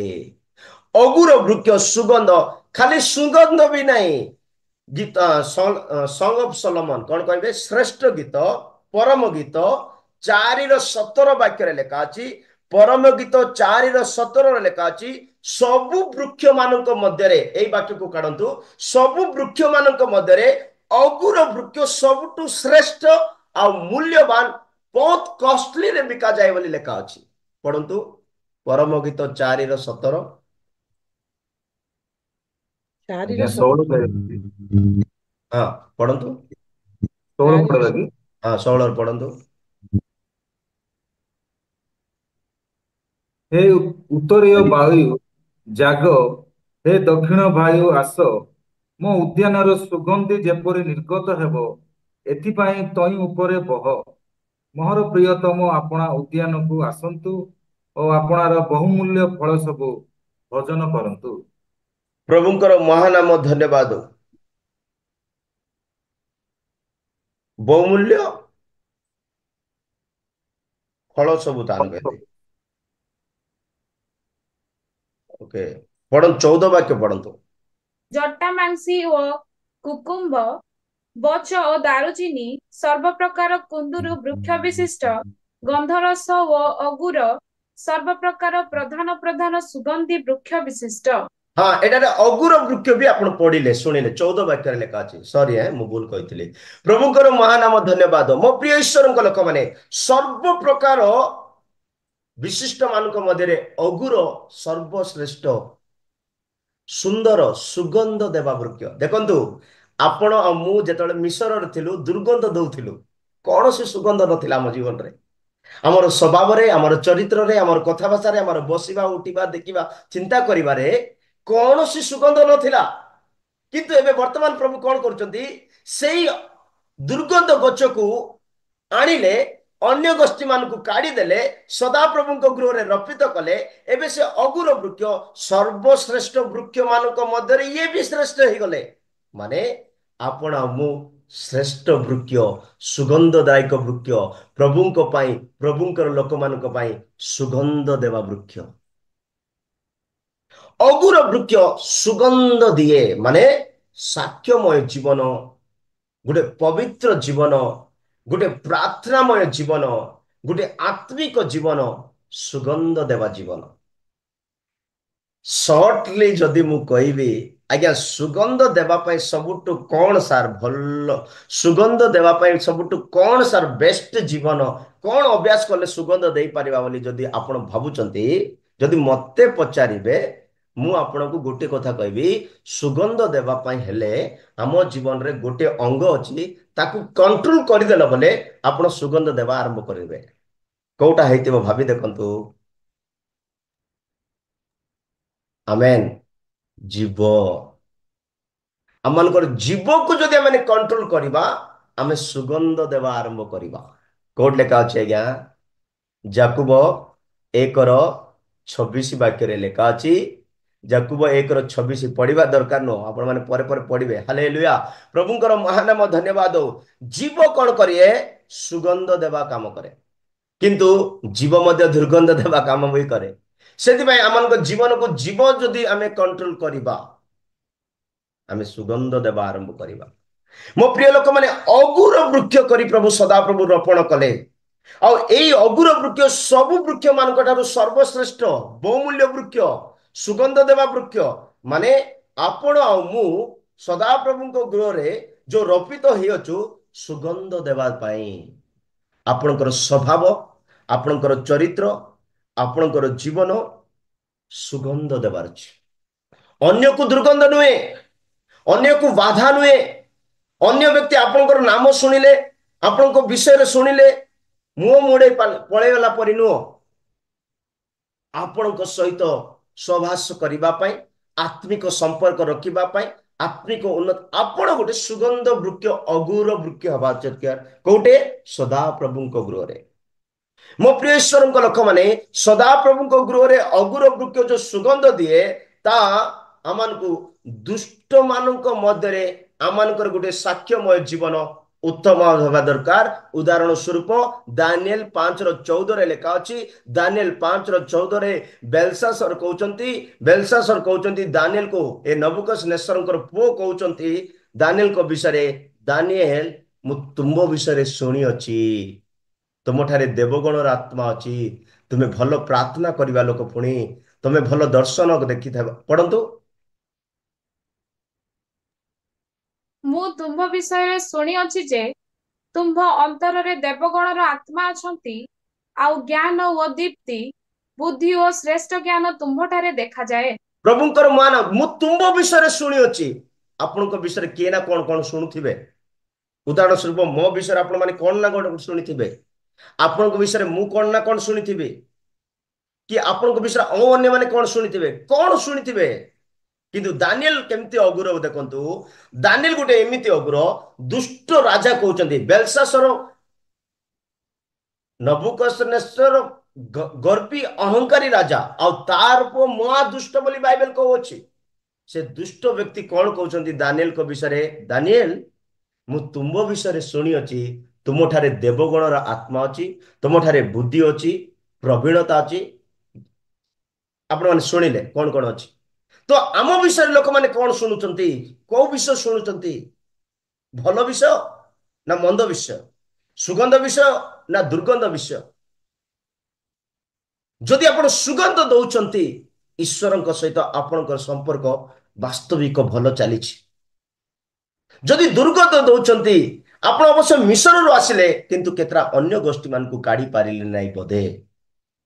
ମୋ ପ୍ରିୟ ଈଶ୍ୱରଙ୍କ ଲୋକମାନେ, ଦାନିଏଲ ବାବିଲନ ରେ ଦୁଷ୍ଟ ମାନଙ୍କ ମଧ୍ୟରେ ରହୁଛି ଦାନିଏଲ, ମୂର୍ଖ ମାନଙ୍କ ମଧ୍ୟରେ ରହୁଛି ଦାନିଏଲ, ପାପୀ ମାନଙ୍କ ମଧ୍ୟରେ ରହୁଛି ଦାନିଏଲ, ମଦୁଆ ମାନଙ୍କ ମଧ୍ୟରେ ରହୁଛି ଦାନିଏଲ, ଅହଙ୍କାରୀ ମାନଙ୍କ ମଧ୍ୟରେ ରହୁଛି ଦାନିଏଲ। କିନ୍ତୁ ଦାନିଏଲ ବିଷୟରେ କହିଲା ବେଳକୁ ମୁଁ ତୁମ ବିଷୟରେ ଶୁଣିଅଛି ତୁମଠାରେ ଦେବଗଣର ଆତ୍ମା ଅଛି, ତୁମଠାରେ ଦୀପ୍ତି ଦେଖାଯାଉଛି, ତୁମଠାରେ ପ୍ରବୀଣତା ଦେଖାଯାଉଛି, ତୁମଠାରେ ପ୍ରାର୍ଥନାର ବିଷୟ ଦେଖାଯାଉଛି, ତୁମଠାରେ ବାକ୍ୟର ପ୍ରକାଶନ ଦେଖାଯାଉଛି, ତୁମଠାରେ ଜ୍ଞାନ ପ୍ରବୀଣତା ଦେଖାଯାଉଛି।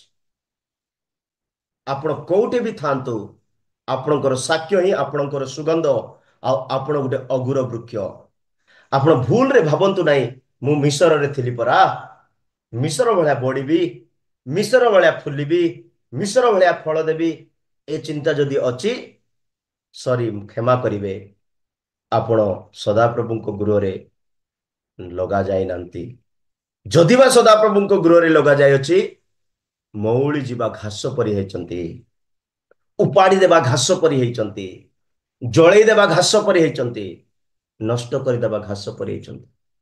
ସୁଗନ୍ଧ ଦେବା ଅଗୁର ବୃକ୍ଷ ପରି ସଦାପ୍ରଭୁଙ୍କ ଗୃହରେ ଆପଣଙ୍କୁ ମତେ ପ୍ରଭୁ କଣ କରିଛନ୍ତି? ରୋପଣ କରିଛନ୍ତି। ଯିଶାୟ 11:3 ବାକ୍ୟରେ ଲେଖା ଅଛି, ସୁଗନ୍ଧ କେତେବେଳେ ଆମ ଜୀବନରେ ଦେଇପାରିବା?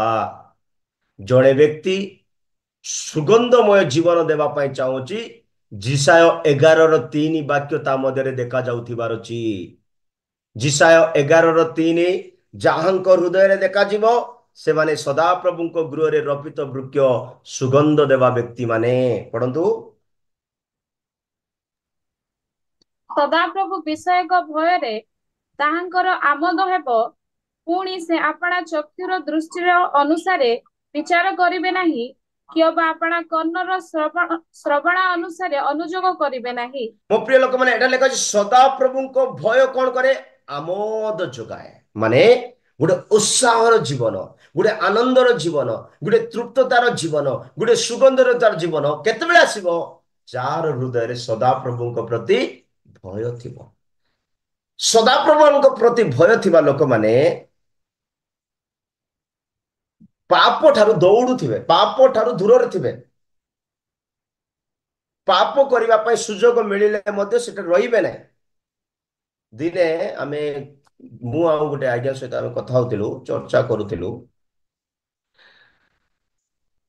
ପାପ ବେଳେ ବେଳେ ଆପଣଙ୍କ ପାଖରେ ଥାଏ, କିନ୍ତୁ ଯଦି ଈଶ୍ୱରଙ୍କର ଭୟ ଯଦି ଆମ ଠାରେ ଥିବ, ଆମେ ପାପ ରହିବା ଜାଗାକୁ ପାପକୁ ଦେଇଦେବା, ଆମେ ସେ ଜାଗାରେ ଦୌଡ଼ି ପଳେଇବା ବୋଲି ଲେଖା ଅଛି।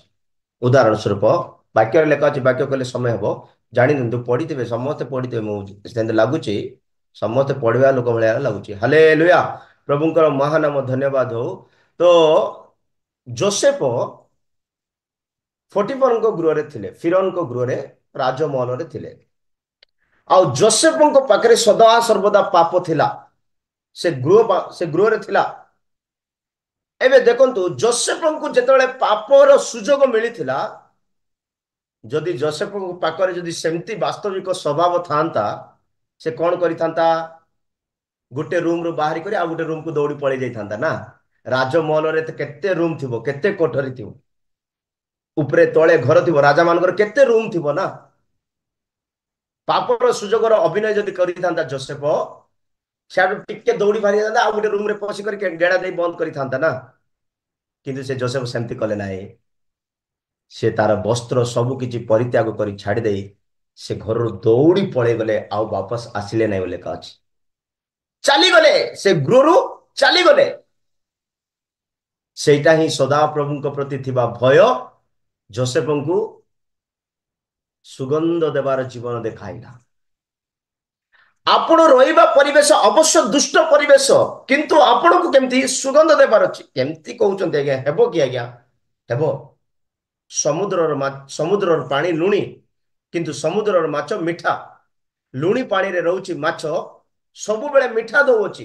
ଦୁଷ୍ଟମାନଙ୍କ ମଧ୍ୟରେ ଆପଣ ମୁଁ ରହୁଅଛୁ, ଆମେ ଚେଷ୍ଟା କରିବା ଦରକାର ଆମେ ବି ସୁଗନ୍ଧ ବା ମିଠା ଦେବା ପାଇଁ। ପ୍ରଭୁଙ୍କର ମହାନାମ ଧନ୍ୟବାଦ। ଆପଣଙ୍କୁ ମତେ ସଦାପ୍ରଭୁ ଗୋଟେ ଅଗୁର ବୃକ୍ଷ କରି ରୋପଣ କରିଛନ୍ତି। ଆଉ ଅଗୁର ବୃକ୍ଷ ସୁଗନ୍ଧ ଦିଏ, ସବୁ ବୃକ୍ଷ ଠାରୁ ଶ୍ରେଷ୍ଠ ବୃକ୍ଷ ଅଟେ, ବହୁମୂଲ୍ୟ ବୃକ୍ଷ ଅଟେ, ଆଉ ଅତି କଷ୍ଟଲି ବୃକ୍ଷ ଅଟେ। ଯେମିତି ଆମେ ପଢିଲୁ 4:17 ବାକ୍ୟ, 14 ବାକ୍ୟ, କି ସଦାପ୍ରଭୁଙ୍କର ସେଇ ଅଗୁର ବୃକ୍ଷ ସର୍ବଶ୍ରେଷ୍ଠ ବୃକ୍ଷ। ଆପଣ ଆଉ ମୁଁ ସଦାପ୍ରଭୁଙ୍କ ଗୃହରେ ଗୋଟେ ସୁଗନ୍ଧ ଦେବା ବୃକ୍ଷ। କିନ୍ତୁ ଆଉ ଟିକେ ଅଲଗା ଭାବରେ କହିବା ପାଇଁ ଚାହେଁ, କେତେ ଲୋକ ହଟାଉଥିବେ ମଣ୍ଡଳୀରେ, ଆ କଥା ତା କଥାରେ ମୁଣ୍ଡ ପୁରଉଥିବେ, ଚର୍ଚ୍ଚା କରୁଥିବେ। ତ ସଦାପ୍ରଭୁ ତ ଆଣିଛନ୍ତି ସେମାନଙ୍କୁ, କିନ୍ତୁ ସେମାନେ କେତେ ଥର ନିଜକୁ ସମର୍ପିତ କରିନାହାନ୍ତି ସେ ଅନ୍ୟ ଗୋଷ୍ଠୀ ମାନଙ୍କୁ କାଢିବା ପାଇଁ, ସୁଗନ୍ଧ ଠିକରେ ଦେଇ ପାରୁନାହାନ୍ତି। ଏ ପ୍ରକାର ଜୀବନକୁ ପ୍ରଭୁ ଚାହାନ୍ତି ନାହିଁ। ମୋ ପ୍ରିୟ ଲୋକମାନେ, ଜିରିମିୟ 17:8 ବାକ୍ୟରେ ଲେଖା ଅଛି, ସେ ଜଳ ନିକଟରେ ଆପଣଙ୍କୁ ରୋପଣ କରିଛନ୍ତି କି ଆପଣ କେବେ ମୂର୍ଜିତ ହେବାକୁ ନାହିଁ, ଶୁଖିଯିବାକୁ ନାହିଁ, ଫଳହୀନ ହେବାକୁ ନାହିଁ, ଫୁଲହୀନ ହେବାକୁ ନାହିଁ। ସେଥିପାଇଁ ସେ ଜଳ ନିକଟରେ ରୋପଣ କରିଛନ୍ତି ବୋଲି ଲେଖା ଅଛି। ଆପଣ ବଢିବା ଦରକାର, ଫଳ ଦେବା ଦରକାର, ଫୁଲ ଦେବା ଦରକାର, ଛାଇ ଦେବା ଦରକାର, ସୁଗନ୍ଧ ଦେବା ଦରକାର। ଆପଣଙ୍କ ଦ୍ୱାରା ଆପଣଙ୍କର କୃଷକ ତୃପ୍ତ ହେବା ଦରକାର। ପଢନ୍ତୁ ଜିରିମିୟ 17:8। କାରଣ ସେ ଜଳ ନିକଟରେ ରୋପିତ ଓ ନଦୀ କୂଳରେ ବିସ୍ତୃତ ମୂଳ ବୃକ୍ଷ ତୁଲ୍ୟ ହେବ ଓ ଗ୍ରୀଷ୍ମ ଉପସ୍ଥିତ ହେବା ବେଳେ ସେ ଭୟ କରିବ ନାହିଁ, ସେ ମାତ୍ର ତାହାର ପତ୍ର ସତେଜ ହେବ, ଆଉ ଅନାବୃଷ୍ଟିର ବର୍ଷରେ ସେ ଚିନ୍ତିତ ହେବ ନାହିଁ, କିମ୍ବା ତାହାର ଫଳ ଫଳିବାର ନିବୃତ୍ତ ହେବ ନାହିଁ। ଦେଖନ୍ତୁ କେତେ ସୁନ୍ଦର ଆଶୀର୍ବାଦର ଜାଗାରେ ପ୍ରଭୁ ଲଗେଇଛନ୍ତି। କେତେ ସୁନ୍ଦର ନଦୀ କୂଳରେ, ସ୍ରୋତ ନିକଟରେ ରୋପଣ କରିଛନ୍ତି। ସମୟରେ ଫୁଲ, ସମୟରେ ପାଣି ମିଳିବ, ସମୟରେ ସବୁ କିଛି ମିଳିବ। ଏବେ ଆମର କାମ କଣ? ଖରାକୁ ଡରିବାକୁ ନୁହଁ। ଲେଖା ଅଛି ସେଟା, ସେଇ ବାକ୍ୟ ଲେଖା ଅଛି, ସେ ଖରାରେ ଭୟ ହେବ ନାହିଁ। କାରଣ ଦୁଃଖ ଆସୁ, କ୍ଲେଶ ଆସୁ, ନିନ୍ଦା ଆସୁ, ଅପମାନ ଆସୁ, ଏ ଖରା, ସେତେ ଡରିବ ନାହିଁ।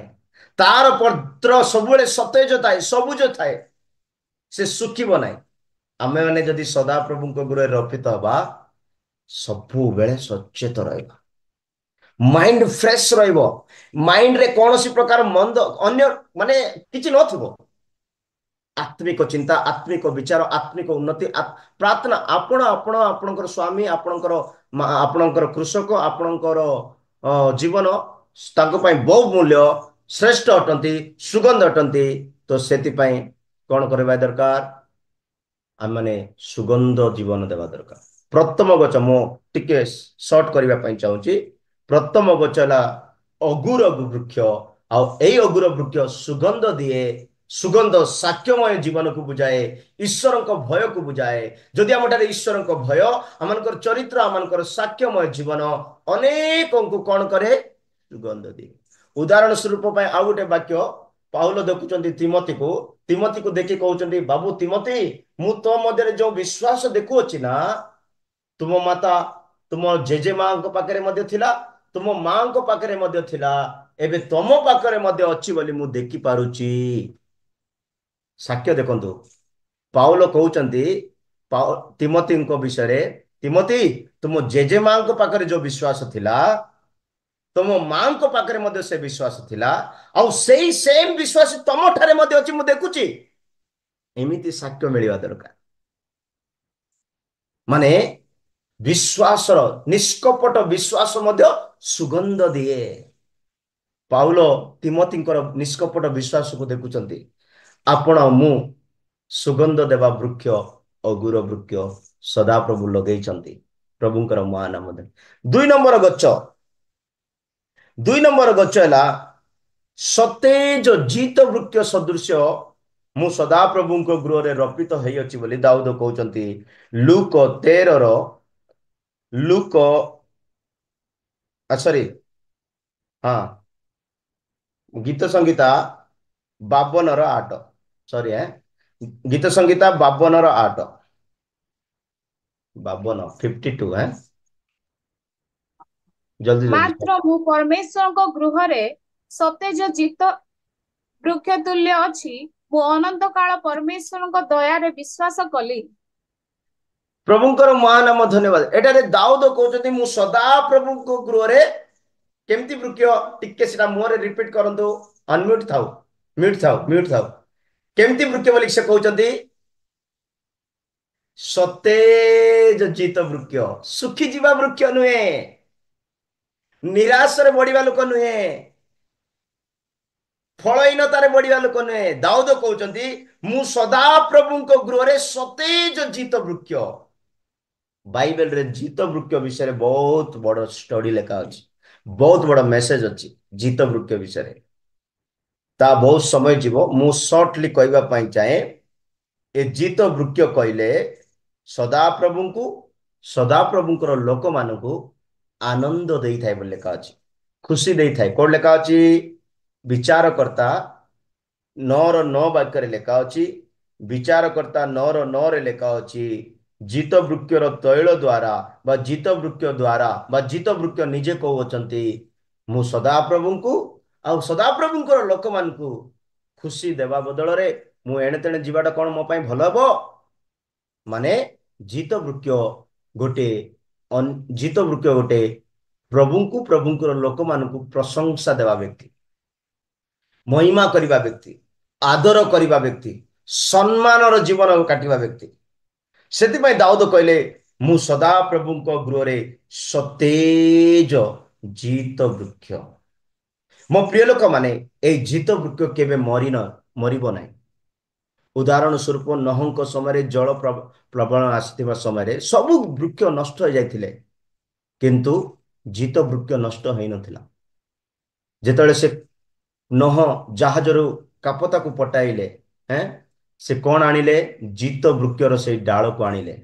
ଜିତ ବୃକ୍ଷ ଏକ ଭଲ ସିଗ୍ନାଲ ଦେଲେ ସେମାନଙ୍କୁ କି ତମେ ପାଣି ଶୁଖି ଯାଇଅଛି, ଗୋଟେ ନୂତନ ଜୀବନ ଆରମ୍ଭ କରିବା ପାଇଁ ଜାହାଜରୁ ଓହ୍ଲାଇ ପାରିବ। ଜିତ ବୃକ୍ଷ କେବେ ମରିବ ନାହିଁ, ସେ ବଞ୍ଚିବ, ସେ ପଲ୍ଲବିତ ହେବ, ସେ ବୃଦ୍ଧିଷ୍ଠ ହେବ। ମୋ ପ୍ରିୟ ଲୋକମାନେ, ଆପଣ ମୁଁ ସତେଜ ଜିତ ବୃକ୍ଷ, ଶୁଖିଯିବା ଲୋକ ବୋଲି ନୁହଁ। ପ୍ରେମ ଶୁଖିଗଲା, ଆନନ୍ଦ ଶୁଖିଗଲା, ବିଶ୍ୱାସ ଶୁଖିଗଲା, ପ୍ରାର୍ଥନା ଡ୍ରାଇ ହେଇଯାଇଛି, ଖଣ୍ଡିଆ ଖଣ୍ଡିଆ ପ୍ରାର୍ଥନା, ଆଜି ବସିଦେଲେ ତ କାଲିକି ବସିବ ନାହିଁ, ନାଇଁ ତ ସନ୍ଧ୍ୟାରେ ବସିଲା ତ ସନ୍ଧ୍ୟା ରାତିକି ବସିବ ନାହିଁ, ଏଇଟା ଶୁଖିଯିବା ଜୀବନ। ଆଜି ବାଇବେଲ ପଢିଦବ 50 ଅଧ୍ୟାୟ ଆଜି ପଢିଦବ, ଆଉ 5 ବର୍ଷ ପଢିବ ନାହିଁ, ସେଟା ଶୁଖିଯିବା ଜୀବନ। ଆଜି ପ୍ରାର୍ଥନା ଆଜି 3ଟାରେ ବସି ଦେଇଥିବେ, କାଲିକି ସେ 3ଟାରେ ଖୋଜିଲେ ମିଳିବ ନାହିଁ, ଆଉ ପରଦିନକୁ ଖୋଜ, ଆଉ ଗୋଟେ ଦିନ ଭଲ ଲୋକ ଆସିଲେ ଆସିବ, ସେଟା ଶୁଖିଯିବା ଜୀବନ। ପ୍ରାର୍ଥନା ବୋଲେ କନେକ୍ଟେଡ ଓନଲି ଗଡ, ପ୍ରଭୁଙ୍କ ସହିତ ହିଁ କନେକ୍ଟେଡ, ଆଉ କାହା ସହିତ ନୁହେଁ। ସେ ନେଟ ଥାଉ ନଥାଉ କିଛି ସମ୍ପର୍କ ନାହିଁ, ତାକୁ କଣ ସେ ସତେଜ ରହିବ, ସବୁବେଳେ ପ୍ରାର୍ଥନାରେ ସତେଜ ରହିବ, ସବୁବେଳେ ବାକ୍ୟରେ ସତେଜ ରହିବ, ସବୁବେଳେ ଉପବାସରେ ସତେଜ ରହିବ, ସବୁବେଳେ ପ୍ରଭୁଙ୍କ ସହିତ କନେକ୍ଟେଡ ଜୀବନ। ଦାଉଦ ସେ ସେଥିପାଇଁ କହୁଛନ୍ତି ମୁଁ ସଦା ପ୍ରଭୁଙ୍କ ଘରେ ସତେଜ ଜିତ ବୃକ୍ଷ। ମାନେ ଆପଣ ଆଉ ମୁଁ ପ୍ରଭୁଙ୍କୁ କଣ ଦେବା ଦରକାର? ଆନନ୍ଦ ଦେବା ଦରକାର। ବିଚାରକର୍ତ୍ତା 9:9 ବାକ୍ୟ ଯଦି ପାଇଲେ ପଢନ୍ତୁ ଜଲ୍ଦି। ମାତ୍ର ଜିତ ବୃକ୍ଷ ସେମାନଙ୍କୁ କହିଲା, ମୋହର ଯେଉଁ ତୈଳ ଘେନି ଲୋକମାନେ ମୋ ଦ୍ୱାରା ପରମେଶ୍ୱରଙ୍କର ଓ ମନୁଷ୍ୟର ଗୌରବ କରନ୍ତି, ତାହା ତ୍ୟାଗ କରି ମୁଁ କି ବୃକ୍ଷମାନଙ୍କ ଉପରେ ଏଣେ ତେଣେ ଦୋହଲିବାକୁ ଯିବି। ପ୍ରଭୁଙ୍କର ମହାନାମ ଧନ୍ୟବାଦ। ଏଇ 9 ଅଧ୍ୟାୟରେ ଆପଣ ମାନେ ଦେଖିବେ କେତେ ଗଛ ମାନେ ଝଗଡା କରୁଛନ୍ତି, ବା ଗଛ ମାନେ ଗୋଟେ ନେତାକୁ ବାଛୁଛନ୍ତି। ହେଲା, ଏଇଟା ବହୁତ ଭଲ ବିଷୟ, କିନ୍ତୁ ଆମେ ବେଶୀ ଜୁମରେ କହିବା ବି ନୁହଁ। ପ୍ରଭୁଙ୍କର ନାମ ଧନ୍ୟବାଦ ହଉ। ତ ଗଛ ମାନେ କଣ କରୁଛନ୍ତି? ନେତା ବାଛୁଛନ୍ତି। ନେତା ବାଛିବା ସମୟରେ ଜିତ ବୃକ୍ଷ ପାଖକୁ ଆସିଲେ। ଜିତ ବୃକ୍ଷ ଶାନ୍ତିରେ ବଞ୍ଚିବା ଲୋକ, ପ୍ରଭୁଙ୍କ ପାଇଁ ବଞ୍ଚିବା ଲୋକ, ପ୍ରଭୁଙ୍କ ସହିତ ରହିବା ଲୋକ। ସେ ଜିତ ବୃକ୍ଷ କଣ କହିଲେ? ମୁଁ ସଦାପ୍ରଭୁଙ୍କୁ ଆଉ ସଦାପ୍ରଭୁଙ୍କର ଲୋକମାନଙ୍କୁ ଯୋଉ ଆନନ୍ଦ ମୋ ଦ୍ୱାରା ମିଳିବ, ସେ ସବୁ ଛାଡିକରି କଣ ମୁଁ ତମାନଙ୍କ ଉପରେ ଅଧିକାର ହେବା ପାଇଁ ଚାହେଁ? ମତେ ଦରକାର ନାହିଁ। ମତେ ପ୍ରଭୁଙ୍କ ପାଇଁ, ପ୍ରଭୁଙ୍କର ଲୋକମାନଙ୍କ ପାଇଁ ଗୋଟେ ଆନନ୍ଦ ଦେବାର ଜୀବନ ମୁଁ କାଟିବା ପାଇଁ ଚାହେଁ। ମାନେ ଯଦି ଆପଣ ସତେଜ ଜିତ ବୃକ୍ଷ ପ୍ରଭୁଙ୍କ ଗୃହରେ ଅଛନ୍ତି, ନିଶ୍ଚିତ ଭାବରେ ଆପଣ ଅନ୍ୟମାନଙ୍କୁ ଆନନ୍ଦ ଦେବା ଲୋକ ହେବେ, ଖୁସି ଦେବା ଲୋକ ହେବେ, ତୃପ୍ତ କରିବା ଲୋକ ହେବେ। ଆମେନ୍, ହାଲେଲୁୟା। ଉଦାହରଣ ପାଇଁ ଫିଲିମନ, କୋଉମାନେ ଶୁଣୁଛନ୍ତି वीडियो ऑफ करी, लास्ट टाइम को वीडियो ऑन करिए। वास्तविक और वफादारी में अगर आप लोग कोई सुन रहा है तो हाउ कैन आई, मैं कैसे मालूम, मुझे कैसे मालूम पड़ेगा आप लोग सुन रहा है कि नहीं? अगर सुगंध, आप अगर वास्तविक में आपण जदि वास्तव रे सतेज जीत वृक्ष अछंती, वीडियो खोली देखंतु टिके, देखिवा। आमेन। ओके, चलिବ। मजा कली, प्रभुଙ୍କର महानाम धन्यवाद। न खोलले मते चलिବ, बंद कर दियंतु। हाँ कर दियंतु, कर दियंतु। Hallelujah, praise the Lord. प्रभुଙ୍କର महानाम एडारे उदाहरण पाई से कहले जीत वृक्ष समस्त को खुशी दिव, आनंद देव।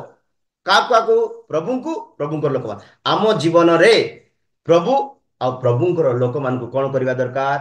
ଆଦର କରିବା ଦରକାର। ଆମ ସ୍ୱଭାବ ଦ୍ୱାରା, ଆମ ଚରିତ୍ର ଦ୍ୱାରା, ଆମ ଗୁଣ ଦ୍ୱାରା, ଆମର ଆତିଥ୍ୟ ଦ୍ୱାରା ଏ ସବୁ ଗୋଟେ ଖ୍ରୀଷ୍ଟଙ୍କର ପରିଚିତ। ଉଦାହରଣ ପାଇଁ ଫିଲିମନଙ୍କ ଘରେ ପ୍ରାର୍ଥନା ଚାଲେ ସବୁବେଳେ। ଫିଲିମନଙ୍କ ଘରେ, ଫିଲିମନ ହିଁ ଜଣେ ଗୃହ ପାଷ୍ଟର ବୋଲେ ଚଳେ। ପାଷ୍ଟର ସିଏ ଗୋଟେ ଗୃହର मंडली हाउस प्रेयर रे से लीडर। फिलिमन को घर पाउलो बेले बेले जानती, तिमोथी बेले बेले जानती, अपोलोस भी जानती, बेले बेले बहुत लोग जानते। किंतु फिलिमन कहले कौन? अन्य को प्रेम रे नंबर वन से। अन्य को प्रेम करवा, अन्य को आदर करवा, अन्य को सम्मान करवा नंबर वन। ताकू के फेल मारी पारिबे नहीं, आपण मादे मादे केबे करि पारिबे नहीं। सेमिति व्यक्ति होची फिलिमन। 1:7 वाक्य रे लेखा अछि, फिलिमन 1:7। तीतस पर फिलिमन आसीबो। 1:7 रे लेखा अछि, फिलिमन भाई मानुक मध्य रे प्रेम करिबारे नंबर वन। आउ से कौन? सेवक मान को प्रेम करने सकाशु समस्त पढ़ंतु। बहुत भल लेखा अच्छे, केमती लेखा अच्छे। କାରଣ ହେ ଭାଇ, ସାଧୁମାନଙ୍କର ହୃଦୟ ତୁମ୍ଭ ଦ୍ୱାରା ଆଶ୍ୱାସ ପ୍ରାପ୍ତ ହୋଇଥିବାରୁ ମୁଁ ତୁମ୍ଭ ପ୍ରେମରୁ ବହୁତ ଆନନ୍ଦ ଓ ଉତ୍ସାହ ଲାଭ କଲି।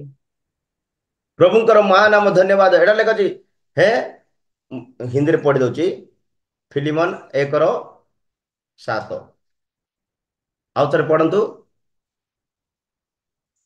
क्योंकि हे भाई, हे मुझे भाई, तेरे प्रेम से बहुत आनंद और शांति मिली है, इसलिए कि तेरे द्वारा पवित्र लोगों का मन हरे भरे हो गया। माने पवित्र लोक मानकर हृदय केमती जीव? खुशी रे परिपूर्ण, सबुज रे परिपूर्ण, आनंद रे परिपूर्ण। को विषय रे? प्रेम विषय। तो फिलिमन एमिति गोटे व्यक्ति, से बड़ सान छोट बड़ से चिंता करे, प्रेम करे। ख्रीष्टंकर काम प्रेम, आखि बंद करी प्रेम करिवो। तो फिलिमन ए प्रकार गोटे जीत वृक्ष थिले। से प्रभु को, प्रभुଙ୍କର ଲୋକମାନଙ୍କୁ आदर କରୁଥିଲେ, ସମ୍ମାନ କରୁଥିଲେ, प्रेम କରୁଥିଲେ। ता द्वारा साधु मानकर हृदय कौन हो जाता? हरा भरा हो गया। ओडिया कौन लेखा अछि? सबुज। कौन लेखा अछि ओडिया से वर्ड पढ़ंतु? नहीं। କାରଣ ହେ ଭାଇ, ଆଶ୍ୱାସ ସାଧୁମାନଙ୍କ ପ୍ରାପ୍ତ ହୃଦୟ ତୁମ୍ଭ ଦ୍ୱାରା ଆଶ୍ୱାସ ପ୍ରାପ୍ତ ହୋଇଥିବାରୁ ମୁଁ ତୁମ୍ଭ ପ୍ରେମରୁ ବହୁତ ଆନନ୍ଦ ଓ ଉତ୍ସାହ ଲାଭ କଲି। हाँ, उत्साह आनंद लाभ कली। हिंदी रे लेखा अछि हरा भरा हो गया, माने खुशी रे परिपूर्ण। वाह, मो प्रिय लोक माने, आपण मु गोटे सतेज जीत वृक्ष। सुखी जीवा वृक्ष परि रुहंतु नहीं, झाउली जीवा वृक्ष परि रुहंतु नहीं, मरी जीवा वृक्ष परि रुहंतु नहीं। आपण खुशी रे थांतु, अनेक को खुशी दियंतु। तेबे जाई करी जीत। सुखी जीवा मरी जीवा केमती सेटा जोएल 1 अध्याय रे लेखा जीवी। कोउटा सुखी जाउची जानिचंती? कमला गच और डालिंब गच, खजुरी एमती केतरा गच मानकर ना लेखा अछि। से सब सुखी जाउची, मनुष्यंकर हृदय रु आनंद भी सुखी जाउची बोली जोएल अध्याय रे 1 अध्याय रे बोधे लेखा अछि। टिके खुजंतु, परिश्रम पढ़ंतु। हालेलुया, प्रभुଙ୍କର महानाम धन्यवाद। ओके, 3 नंबर आडକୁ जाउची मु। टिके लेट हेले चलबो तो, आउ डाकिबे नै परा नेक्स्ट टाइम हाँ केबे। हाँ आज्ञा आज्ञा ओके कंटिन्यू करो। 3 नंबर गच ହେଲା डिम्बिरी गच करी बा डिम्बिरी वृक्ष करी सदाप्रभु आपनको मते रोपण करिसंती।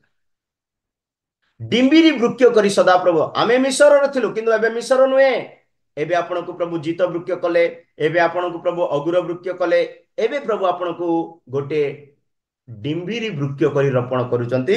लूक 13:6-7-8 वाक्य लेखा अछि। वाक्य पढ़ंतु नाही, मु कहि दउची, आपण माने परे परे पढुथिबे। लूक 13:6-7-8 वाक्य लेखा अछि, सदा प्रभु तांको गृह रे गोटे डिम्बिरी वृक्ष को रोपण कले। ए डिम्बिरी वृक्ष केमिति रोपण कले जानिचंती? लेखा अछि द्राक्षा वृक्ष, द्राक्षार बगीचा रे, माने विश्वासी मानक मध्यरे गोटे अलगा जाति को आनी रखिदेले, गोटे अविश्वासी को आनी रखिदेले। भाबंतु गोटे डिम्बिरी वृक्ष को सुजोग मिलिला द्राक्षा क्षेत्र में रोपित हवा पाए।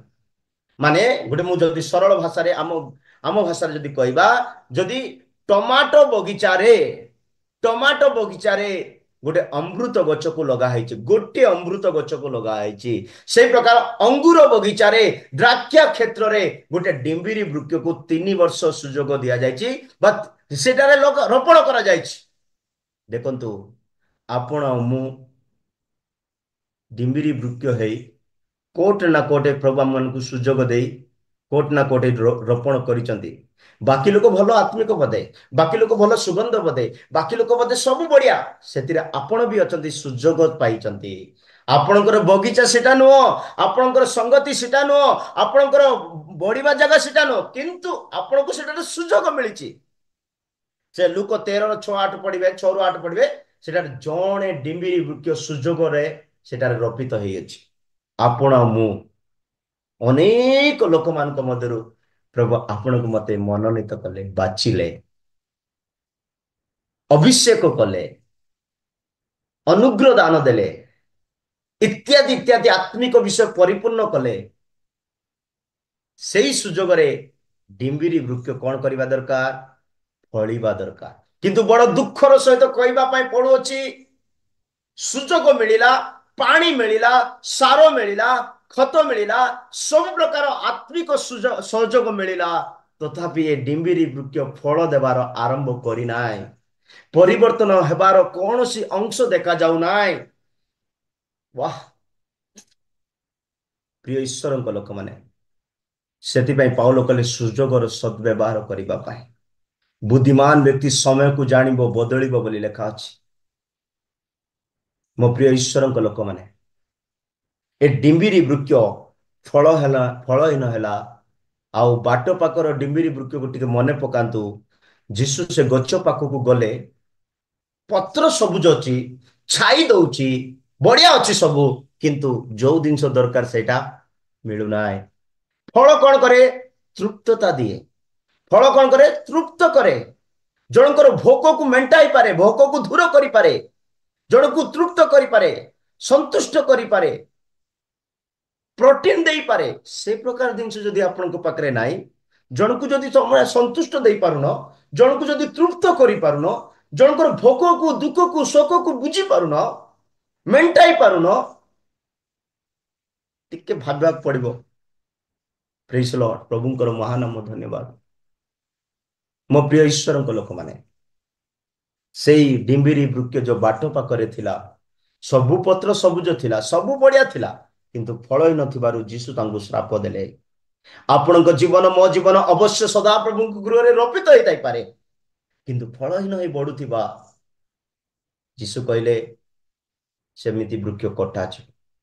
मो प्रिय लोक माने, डिम्बिरी रो क्वालिटी कौन बोले? स्वाद देव आ औषध देव।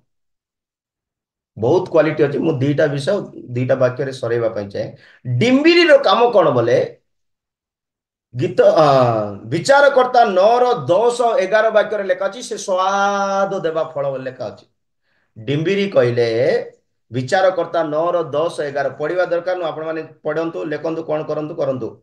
डिम्बिरी वृक्ष 9:10-11 लेखा अच्छी, डिम्बिरी स्वादिष्ट देवा फल। माने माने अनेक को कौन देवा दरकार? स्वाद, स्वाद, टेस्ट लाइफ। डिम्बिरी माने स्वाद, मिठास देव। आउ गोटे जिनस, डिम्बिरी सुस्थता कर। जेतेबेले हिजकिय रोग अवस्था रे पड़िथिले, जिसाय भविष्यत वक्ता जाई जेतेबेले तांको कहले, तापरे से अनुताप कले, ଅନୁତାପ କରି କାନ୍ଦି ପ୍ରାର୍ଥନା କଲେ। ଆଉ ସେତେବେଳେ ଯିଶାୟ ଭବିଷ୍ୟତ ବକ୍ତାଙ୍କୁ ଦ୍ୱିତୀୟ ଥର ପ୍ରଭୁ ପଠାଇଲେ।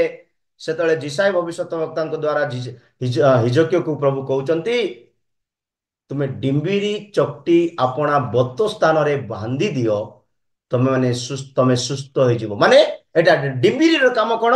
ସୁସ୍ଥ କରିବା। ଆପଣ ମାନେ ଏଇ ବାକ୍ୟ ଦ୍ୱିତୀୟ ରାଜା 20ର 7 ବାକ୍ୟରେ ପଢିବେ। 6ରୁ ପଢନ୍ତୁ, ନାଇଁ 5ରୁ ପଢନ୍ତୁ। 5, 6, 7 ତିନି ଗୋଟିଏ ଆଶୀର୍ବାଦ ପାଇଛନ୍ତି ହିଜକିୟ। ସେଠାରେ ଲେଖା ଅଛି ଦ୍ୱିତୀୟ ରାଜା 20ର 5, 6, 7। କିନ୍ତୁ 7 ବାକ୍ୟ ହଉଛି ମୋର ସବଜେକ୍ଟ। 7 ବାକ୍ୟରେ ଲେଖା ଅଛି ଡିମ୍ବିରି ଚକଟି ଡିମ୍ବିରି ଫଳ ଦ୍ୱାରା ସେ ନିଜ ବତ ସ୍ଥାନରେ ବାନ୍ଧି ଦେଲେ, ସେ ସୁସ୍ଥ ହେଇଗଲେ। ମାନେ ଡିମ୍ବିରିର କାମ କଣ ହେଲା? ଏଟେ ସୁସ୍ଥ ଦେବା। ମାନେ ମୋ ପ୍ରିୟ ଲୋକମାନେ, ଆପଣ ମୁଁ ଯଦି ସଦା ପ୍ରଭୁଙ୍କ ଗୃହରେ ରପିତ ହେଇଅଛୁ, ଆମେ ଅନେକଙ୍କୁ ମୁଖ ଦ୍ୱାରା, ଶବ୍ଦ ଦ୍ୱାରା କଣ କରିବା ଦରକାର? ସୁସ୍ଥର ଶବ୍ଦ ବାକ୍ୟ ଦେବା। କେତେ ଲୋକ ପାଟି ଖୋଲିଲେ ସରି, ହାଲେଲୁୟା, ଏମିତି ଶବ୍ଦ କହିବେ ଯେ ନମ୍ବର ବ୍ଲକ ହିଁ କରିବାକୁ ପଡିବ, ଡିଲିଟ ମାରବାକୁ ପଡିବ, ଦୂର ରହିବାକୁ ପଡିବ। ହାଲେଲୁୟା। ଓକେ, ଆପଣ ମାନେ ସେମିତି ନୁହଁ। ଇମାନୁଏଲ ପ୍ରେୟର ମତଲବ ଆପଣ ମାନଙ୍କ ସହିତ ପ୍ରଭୁ ଅଛନ୍ତି। ପ୍ରେଜ ଦ ଲର୍ଡ। ପ୍ରଭୁଙ୍କର ମହାନାମ ଧନ୍ୟବାଦ। ତ ସୁସ୍ଥ କରିବାର ଶବ୍ଦ ଗୋଟେ ଡିମ୍ବିରି ବୃକ୍ଷ ଶବ୍ଦ। ସ୍ୱାଦ ଦେବା ଜୀବନ ଗୋଟେ ଡିମ୍ବିରି ବୃକ୍ଷ। ବିଚାରକର୍ତ୍ତା 9-10-11 ପଢିବେ, ଘରେ ପଢିବେ, ନିଶ୍ଚୟ ପଢିବେ। ଦିଟା ବାକ୍ୟ ନା, ତ ପଢିବେ। ଡିମ୍ବିରି ସ୍ୱାଦ ଦିଏ। ଯଦି ସ୍ୱାଦ ନାହିଁ, ଶ୍ରାପିତ ଗଛ ହେଇଯିବା। ଯଦି ସ୍ୱାଦ ନାହିଁ, ଆମଠାରେ କୌଣସି ପ୍ରକାର ତୃପ୍ତତା ନାହିଁ। ଗୋଟେ ସ୍ୱାଦ, ଆଉ ଗୋଟେ ଡିମ୍ବିରିର ଆଉ ଗୋଟେ କ୍ୱାଲିଟି ମୁଁ କହିବା ପାଇଁ ଚାହେଁ। ଏ ବାକ୍ୟ ପଢନ୍ତୁ। ହିତୋପଦେଶ 27-18 ବାକ୍ୟରେ ଲେଖା ଅଛି। ହିତୋପଦେଶ 27-18 ଲେଖା ଅଛି, ଏଇ ଡିମ୍ବିରି ବୃକ୍ଷ ପଢନ୍ତୁ। ଯେ କେହି ଡିମ୍ବୁରି ବୃକ୍ଷ ରକ୍ଷା କରେ, ସେ ତହିଁର ଫଳ ଖାଏ। ପୁଣି ଯେ ଆପଣା ପ୍ରଭୁ ପ୍ରତି ମନୋଯୋଗୀ ଥାଏ, ସେ ସମ୍ମାନ ପାଏ। ସମ୍ମାନ ପାଇବାର ଜୀବନ ହଉଛି ଡିମ୍ବିରି ବୃକ୍ଷ। ପ୍ରଭୁ ପ୍ରତି ମନୋଯୋଗ। ଆପଣ କାହା ପ୍ରତି ବେଶୀ ଇଣ୍ଟରେଷ୍ଟ ହଉଛନ୍ତି? କେତେ ଲୋକ ବଡ ବଡ ପାଷ୍ଟର ମାନଙ୍କ ପ୍ରତି, ବଡ ବଡ ପ୍ରଚାରକ ମାନଙ୍କ ପ୍ରତି, ବଡ ବଡ ଏଇଟା ମୁଁ ମୋର ଇଚ୍ଛା, ମୋ ହିସାବରେ ଯଦି କହିଲେ, ସେମାନେ ଆତ୍ମିକରେ ଆଜି ଯାଇ ବଢି ନାହାନ୍ତି ଭଲରେ। ଯେଉଁମାନେ ଲୋକମାନଙ୍କୁ ବେଶୀ ଚାହୁଁଛନ୍ତି, ନାଇଁ, ସେଟା ହେବାକୁ ନୁହଁ। ଆପଣଙ୍କୁ ପ୍ରଭୁ ଆଣି ଲଗେଇଛନ୍ତି, ଏଇଟା ଭାବନ୍ତୁ। ଆପଣ ନିଜେ ହିଁ ମହାନ, ଆପଣ ନିଜେ ହିଁ ଗ୍ରେଟ।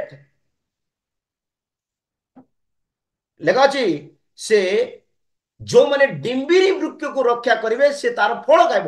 ନିଜେ ଖାଆନ୍ତୁ ଫଳ, ନିଜେ ତୃପ୍ତ ହୁଅନ୍ତୁ। ପ୍ରଥମେ ନିଜେ ଜାଣନ୍ତୁ ଆପଣ କେମିତି ସ୍ୱାଦ ଦେବା ଲୋକ।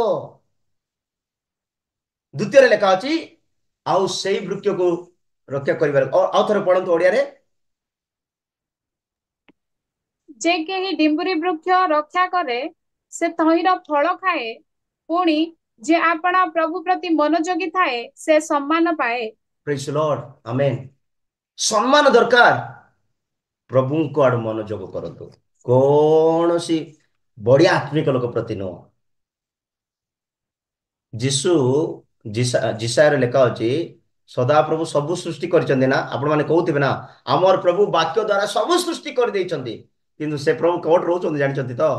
ଲୁଚି କରି ରହୁଛନ୍ତି ବୋଲି ଲେଖା ଅଛି, ଗୁପ୍ତ ରହୁଛନ୍ତି ବୋଲି ଲେଖା ଅଛି, ଦେଖେଇ ହୁଅନ୍ତି ନାହାନ୍ତି ବୋଲି। କିନ୍ତୁ ଆମେ ମାନେ ଦେଖେଇ ହେବା ଲୋକମାନଙ୍କୁ ସଂଘାତ କରିଥାଉଛୁ। ହାଲେଲୁୟା। ପ୍ରଭୁଙ୍କର ମହାନାମ ଧନ୍ୟବାଦ। ଆମେ ମାନେ ଗୋଟେ ଡିମ୍ବିରି ବୃକ୍ଷ, ପ୍ରଭୁଙ୍କ ଆଡୁ ମନୋଯୋଗ କରିବାର ଅଛି। ଆମେ ବୃକ୍ଷକୁ ରକ୍ଷଣ, ଆମକୁ ସଦାପ୍ରଭୁ ରକ୍ଷଣ କରିଛନ୍ତି। ଏ ଗଛ ସୁରକ୍ଷିତ ହେବ। ସଦାପ୍ରଭୁଙ୍କ ଗୃହରେ ଥିବା ଯାଏ ସାରର ଅଭାବ ହବ ନାହିଁ, ପାଣିର ଅଭାବ ହବ ନାହିଁ। ଆପଣ ଅଗୁର, ଆପଣ ଜିତ, ଆପଣ ଡିମ୍ବିରି, ସର୍ଟ କରି ଅଳ୍ପ ଅଳ୍ପ କହି ସରଉଛି। ଏ ଗୋଟେ ଗୋଟେ ପଏଣ୍ଟ ବହୁତ ସମୟ ଯିବ। ଲାଷ୍ଟ ବୃକ୍ଷ କହିବି, ଏ ବୃକ୍ଷ ଦୁନିଆର କୌଣସି ଜାଗାରେ ମିଳିବ ନାହିଁ। ମୁଁ 3 ଗୋଟି ବୃକ୍ଷର ନାମ କହିଲି। ଅଗୁର ଦୁନିଆରେ ମିଳିବ, ଜିତ ବୃକ୍ଷ ଦୁନିଆର ମିଳିବ, ଡିମ୍ବିରି ବୃକ୍ଷ ଦୁନିଆରେ ମିଳିବ। କିନ୍ତୁ ଏବେ ଯୋଉ ବୃକ୍ଷ କହୁଛି, ଏଇଟା କୋଉ ମାଟି ଉପରେ ମିଳିବ ନାହିଁ। କିନ୍ତୁ ପ୍ରଭୁଙ୍କ ଗୃହରେ ମିଳିବ। ଆମେନ୍। ଏଇଟା ହଉଛି ଧାର୍ମିକ ବୃକ୍ଷ ବୋଲି ଲେଖା ଅଛି। କୋଉ ବୃକ୍ଷ? ଶେଷ ବୃକ୍ଷ। ଏଇଟା କହି ସରେଇ ଦଉଛି, ଲେଟ୍ ହେଇଛି, କ୍ଷମା କରନ୍ତୁ, ଆଉ କେବେ ମତେ ଡାକନ୍ତୁ ନାହିଁ। ପ୍ରଭୁଙ୍କର ମହାନାମ ଧନ୍ୟବାଦ ହଉ। ମୋ ପ୍ରିୟ ଲୋକମାନେ, ଜିସାୟ 61:3 ବାକ୍ୟରେ ଲେଖା ଅଛି, ଜିସାୟ 61:3 ବାକ୍ୟରେ ଲେଖା ଅଛି, ଧାର୍ମିକର ବୃକ୍ଷ ସଦାପ୍ରଭୁ ରୋପଣ କରିଛନ୍ତି ନିଜ ପ୍ରାଙ୍ଗଣରେ।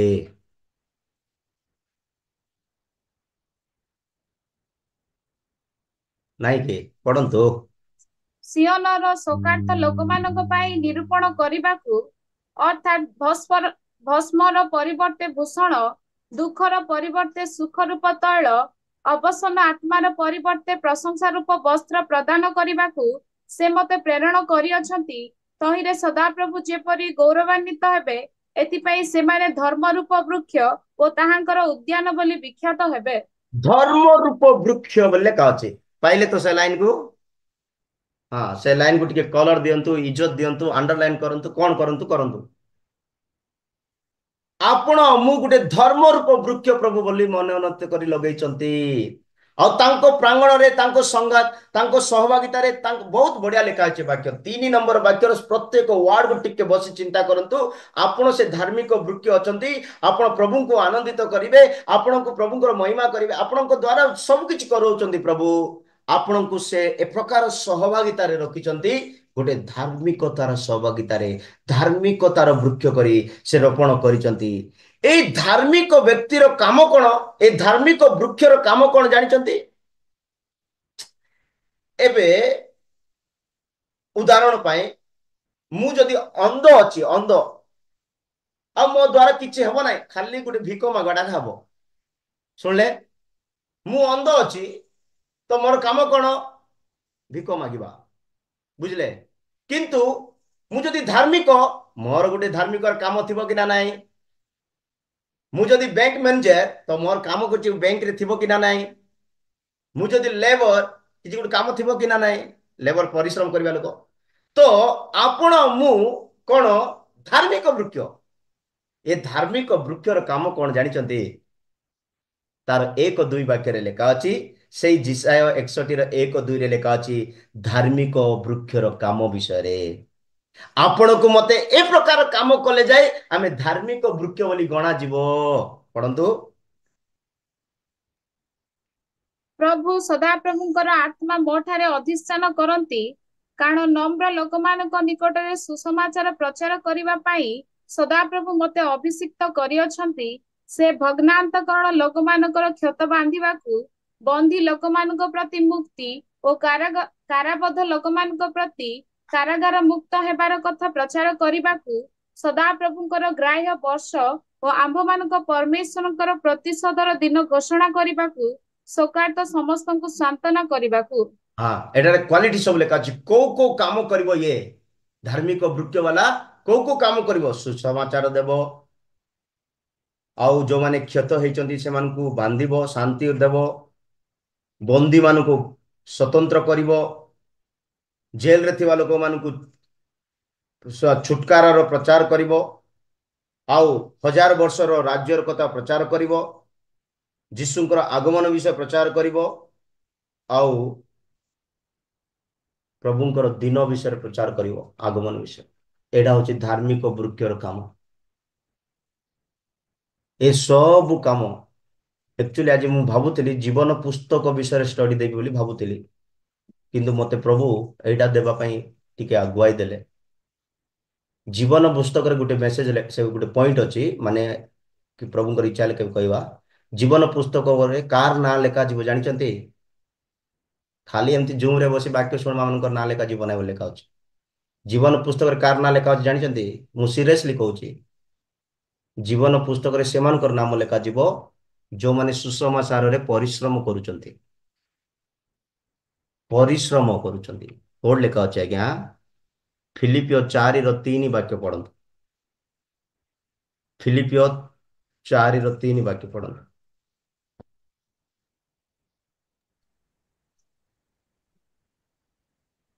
ପୁଣି, ହେ ପ୍ରକୃତ ସହକାରୀ, ଏହି ମହିଳାମାନଙ୍କୁ ସାହାଯ୍ୟ କରିବା ପାଇଁ ତୁମ୍ଭକୁ ମଧ୍ୟ ନିବେଦନ କରୁଅଛି, କାରଣ ଏମାନେ କ୍ଲେମେନସ୍ ଓ ମୋହର ଅନ୍ୟ ସହକର୍ମୀ ମାନଙ୍କ ସଙ୍ଗରେ ସୁସମାଚାର କାର୍ଯ୍ୟରେ ମୋ ସହିତ ପରିଶ୍ରମ କରିଅଛନ୍ତି। ସେହି ସହକର୍ମୀ ମାନଙ୍କର ନାମ ଜୀବନ ପୁସ୍ତକରେ ଅଛି। ବାସ୍ ବାସ୍ ବାସ୍, ଶୁଣିଲେ ତ? କୋଉମାନେ ଶୁଣି ନାହାନ୍ତି ଗୋଟେ ଆମେନ ବୋଲନ୍ତୁ, ହାଲେଲୁୟା ବୋଲନ୍ତୁ। କୋଉମାନେ ଶୁଣି ନାହାନ୍ତି ଗୋଟେ ହାଲେଲୁୟା ବୋଲନ୍ତୁ। କିଏ କହିବେ ନାହିଁ, କାରଣ ସମସ୍ତଙ୍କର ମ୍ୟୁଟ ଅଛି। ଆମେନ, ପ୍ରେଜ୍ ଦ ଲର୍ଡ। ପରିଶ୍ରମ, ଯୋଉମାନେ ସୁସମାଚାରରେ ପରିଶ୍ରମ କରୁଛନ୍ତି ସେମାନଙ୍କର ନାମ ଜୀବନ ପୁସ୍ତକରେ ଲେଖାଯିବ। ଭାବନ୍ତୁ ତ, ଚେଷ୍ଟା କରନ୍ତୁ, ଯଦି ଆପଣ ଧାର୍ମିକ ବୃକ୍ଷ ପରିଶ୍ରମ କରିବେ, ଏରିଆରେ ପରିଶ୍ରମ କରନ୍ତୁ, ଗ୍ରାମରେ ପରିଶ୍ରମ କରନ୍ତୁ, ଜଙ୍ଗଲକୁ ଯାଇ ପରିଶ୍ରମ କରନ୍ତୁ। ଏଠାରେ 2 ଜଣଙ୍କର ନାଁ ଲେଖା ହେଇଛି, ଆଉ କେତେ ସହକର୍ମୀ ଲେଖା ହେଇଛି, ଭଉଣୀ ମାନଙ୍କର ନାଁ ଲେଖା ହେଇଛି। ବହୁତ ଧାର୍ମିକ ବୃକ୍ଷ ଖାଲି ଗଛ ହେଇ ରହିବ ନାହିଁ, ଏ ଧାର୍ମିକ ବୃକ୍ଷ ବଢିବ ବୋଲି ଲେଖା ଅଛି। କଣ ଲେଖା ଅଛି? ଧାର୍ମିକ ଗଛ ବଢିବ। 92 ର 12, ଗୀତ ସଂହିତା 92 ର 12 ଲେଖା ଅଛି, ଧାର୍ମିକ ଗଛ ବଢୁଥିବ, ତାର କାମ ବଢିବ, ତାର ସେବା ବଢିବ, ତାର ସବୁ ସବୁ ବଢିବ। ପଢନ୍ତୁ, ଖଜୁରୀ ବୃକ୍ଷ ସଦୃଶ ଧାର୍ମିକ ବୃକ୍ଷ ବୃଦ୍ଧି ପାଏ। 92 ର 12। ଧାର୍ମିକ ଲୋକ ତାଳ ବୃକ୍ଷ ପରି ବର୍ଦ୍ଧିଷ୍ଣୁ ହେବ, ସେ ଲିବାନନରେ ଏରସ ବୃକ୍ଷ ତୁଲ୍ୟ ବୃଦ୍ଧି ପାଇବ। ହଁ, ଧାର୍ମିକ ଲୋକ ତାଳ ବୃକ୍ଷ ପରି ବୃଦ୍ଧି ପାଇବ। ଆଉ କୋଉ ଭଳି ବୋଲି ଲେଖା ଅଛି? ଲିବାନ ବଢିବ। ଇଏ ବଢିବ। ଆପଣଙ୍କର ଷ୍ଟାଣ୍ଡାର୍ଡ, ଆପଣଙ୍କର ପ୍ରାର୍ଥନା, ଆପଣଙ୍କର ଆତ୍ମିକ, ଆପଣଙ୍କର ପବିତ୍ରତା, ଆତ୍ମିକ ପବିତ୍ରତା, ଧାର୍ମିକତା ସବୁ ବଢୁଥିବାର ଅଛି। ସୁସମାଚାର, ସେବା କାର୍ଯ୍ୟ, ବିଶ୍ୱାସୀ ବଢୁଥିବାର ଅଛି। ମତେ ସବୁଠୁ ଭଲ ଲାଗିଥାଏ ଯୋଉମାନେ ସୁସମାଚାରରେ ପରିଶ୍ରମ କରୁଛନ୍ତି, ତାଙ୍କ ନାଁ ଜୀବନ ପୁସ୍ତକରେ ଲେଖାଯିବ। ଆଉ ଯାହାର ନା ଜୀବନ ପୁସ୍ତକରେ ନାହିଁ, ସେମାନେ କୋର୍ଟ ରହିବେ ଜାଣିଛନ୍ତି ତ? ସେଟା ଆଉ ମୁଁ କହିବା ଦରକାର ନୁହଁ। ହାଲେଲୁୟା। ମୋ ପ୍ରିୟ ଲୋକମାନେ, ଧାର୍ମିକ ବୃକ୍ଷ ପରିଶ୍ରମ କରିବ, ଧାର୍ମିକ ବୃକ୍ଷ ବୃଦ୍ଧି ପାଇବ, ଧାର୍ମିକ ବୃକ୍ଷ କଣ କରିବ? ଫଳ ଦେବ। ଓକେ, ଧାର୍ମିକ ବୃକ୍ଷ ଫଳ ଦେବାର ଅଛି। ଡିମ୍ବିରି ବୃକ୍ଷ ଫଳ ଦେଲେ, ଜିତ ବୃକ୍ଷ ବି ଫଳ ଦଉଛନ୍ତି, ତେଲ ଦଉଛନ୍ତି, ଆଉ ଅଗୁର ବୃକ୍ଷ ବି ସୁଗନ୍ଧ ଦଉଛନ୍ତି, ଫୁଲ ଦଉଛନ୍ତି, ସବୁ ଦେଲେ। ଏବେ ଧାର୍ମିକ ବୃକ୍ଷ ଫଳ ଦେବାର ଅଛି। ମୁଁ କହିଲି ଧାର୍ମିକ ଗଛ ଦୁନିଆରେ ମିଳିବ ନାହିଁ। ଆପଣ ଜଣେ ଧାର୍ମିକ ଗଛ, ମୁଁ ଜଣେ ଧାର୍ମିକ ଗଛ। ଏ ଫଳ ଦେବାର ଅଛି, ଆମେ ଫଳ ଦେବାର ଅଛି। କୋଉଟା ଫଳ? ଧାର୍ମିକ ବୃକ୍ଷର ଫଳ କେମିତି ଚିହ୍ନି ପାରିବା? ମୁଁ ଗୋଟେ ସିଧାସଳଖ କହୁଛି, ଯାହାଙ୍କ ହୃଦୟରେ, 3ଟା ବିଷୟ କହୁଛି ଶୁଣ। ଯାହାଙ୍କ ହୃଦୟରେ, ଯାହାଙ୍କ ପରିବାରରେ, ଯାହାଙ୍କର ମଣ୍ଡଳୀରେ ଶାନ୍ତି ଥିବ। କଣ ଥିବ? ଶାନ୍ତି ଥିବ, ସେମାନେ ଗୋଟେ ଧାର୍ମିକ। ପଢନ୍ତୁ, ଯାକୁବ 3:18। ଯାକୁବ 3:18।